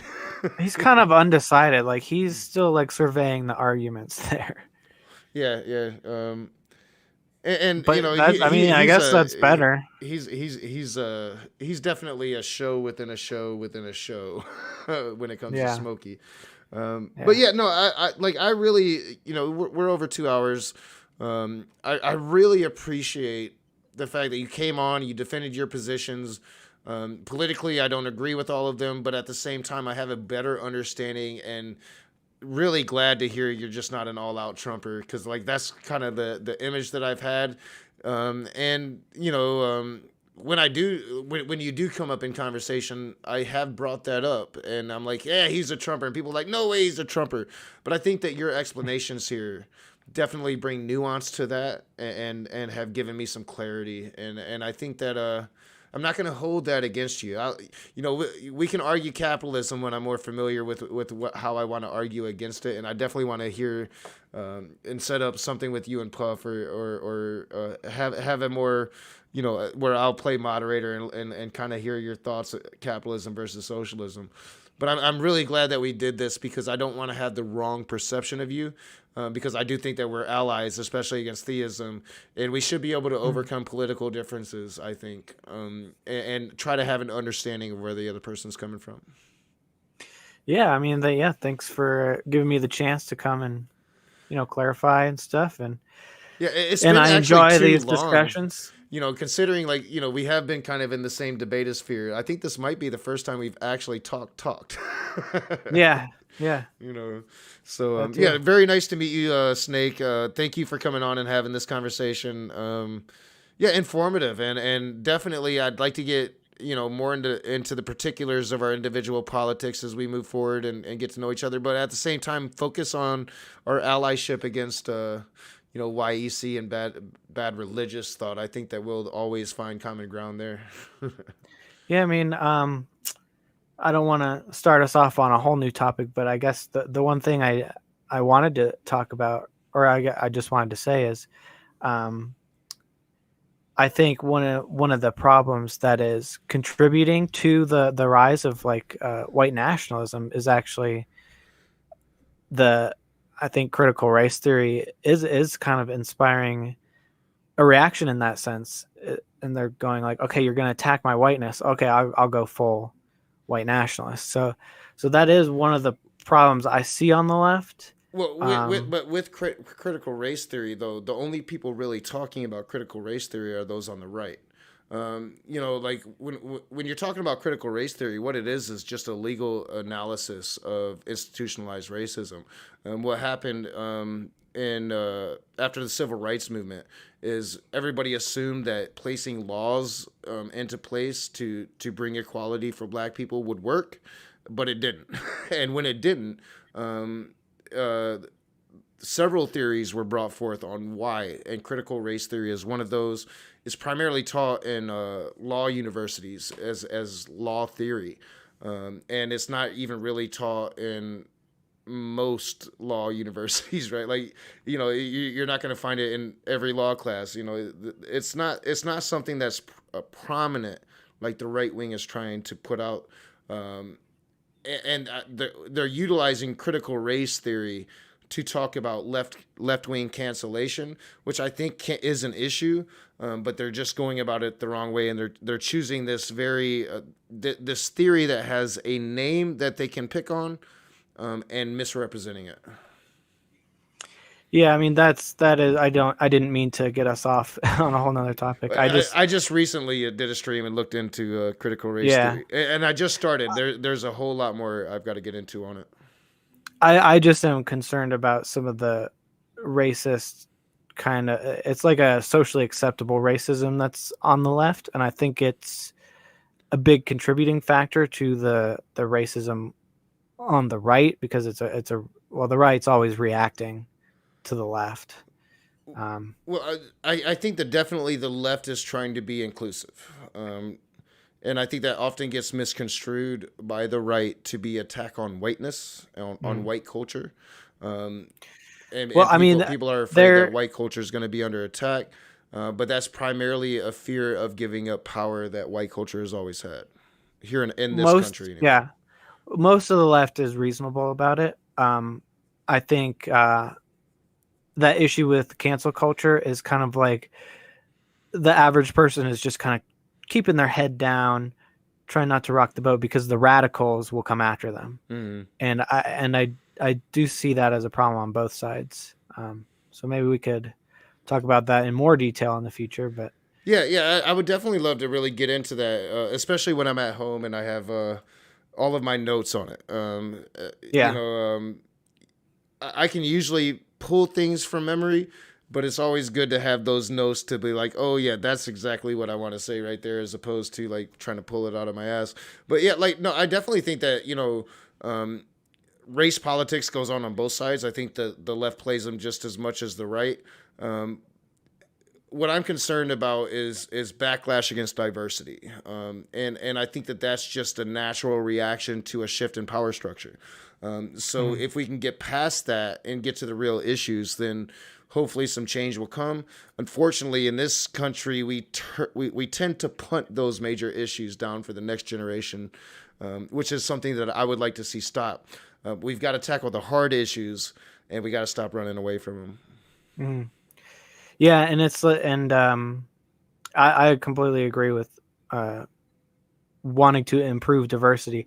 I do think that faux diversity, or kind of like political posturing for that, does damage to it. Oh, so do I. Like recently, I just came out. I was talking about the Skylar Fiction situation, where people are calling him a white supremacist for a tweet he put out. Like, this dude is literally not a white supremacist. And when you call people like this a white supremacist, you're doing damage to the movement and to what we're actually trying to do in fighting white supremacy. It really waters it down. Yeah, it does. Like you can call me, you're going to call me a white supremacist next because, I believe in free speech and I'll talk to a neo-Nazi. So that makes me a neo-Nazi. No, it's me trying to understand, trying to get an internal critique so I can combat their ideology, Yeah. I think his name is Daryl Davis. You know that guy? I've heard that name. Yeah. The guy who, like, the most successful tactic for getting KKK members to deconvert was just to be friendly to them. He was a black guy who would just go and make friends with them, and they would know a black guy who was cool and who shared their interests, and they'd be like, and reality would conflict with the ideology that they'd been taught, that black people are animals or whatever. Mm-hmm. Yeah, and they would deconvert. I think he got something like 200 KKK members to come around and stop being KKK members. Yeah. But yelling in their faces isn't going to ever make them put their hate away, really. Yeah, and I do think that there is places for that. Like, sometimes, a Matt Powell or Steven Anderson, sometimes you just need to show that emotional outrage. I try to be selective when I do it. I admit, like, I fail sometimes. Sometimes I'm just having an emotional reaction and nothing healthy about it. I do think that there is times when that needs to happen, But at the same time that you're willing to go to that place, you should also be willing to stay in a medium moderate place and just hear people out, or you're never going to understand it, you know. And if you don't have an understanding, you're never going to be able to defeat it. You have to, you know, Sun Tzu said you must know the mind of your enemy. Yeah. And you're never going to know that mind if you ignore it or cancel it or not give it the time of day to try to explain itself, you know. Yeah, and with the internet, there's just so much to learn about, so it can become overwhelming. But and no matter how much we learn throughout our entire lifetime, that's just an inkling of the knowledge that we could possibly attain. You know, we're never going to know everything. We're never going to know close to everything. You know, the smartest guy is never going to know close to everything. Until Elon Musk perfects the neural link. Yeah. Or we figure out how to live forever. You know, give us enough time, we could probably do it, you know? Yeah. So yeah, I mean, this has been a great conversation, clarity, and definitely enjoyed every moment of it. Thank you for coming on, Snake. I enjoyed it. I enjoy watching your debates, and yeah, I won't talk smack about you being a Trumper anymore. All right. Awesome. Cool. So Mission accomplished. Yeah, thank you, Snake. Yeah, this was a great conversation. Thank you guys for being in the chat. Puff did give me a $5 donation. He said your tip cup is light today. Thank you, Puff. And thank you guys for joining. And let me know what you think in the comment section below. Yeah, you have feel free to mirror this, put it on your channel, you know, all that good jazz. Yeah, thanks a lot. Thanks for coming on. Yeah, thank you. And we'll chat soon, I'm sure. Oh yeah. I do have a bit of ending Patreon stuff that I am going to. Here, let me take it off the screen real quick. You'll be able to hear it, so you'll know that we're ending. Actually, got to pull the right thing up. I don't have the right thing up. I always have the right. All right, there we go. And as always, all right. So thank you, patrons. Thank you, everybody in the chat. Political conversation. I'm not sure what's going on. Something meaty must be going on because we've had some really low viewership tonight. But it is a political conversation. Hopefully we'll get more views on the playback. Thank you guys for being here and participating. Thank you, Puff, for all your good commentary in the side chat. And thank you, patrons, for your support. And as always, I have to send a big thank you to my patrons. My patrons have been there for me on the internet.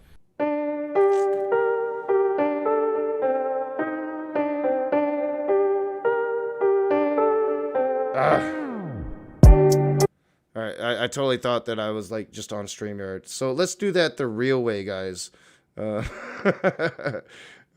Using more than one program. So let's do that the real way. We're just gonna do that the real way. Thank you, patrons. And as always, I have to send a big thank you to my patrons. My patrons have been there for me on the internet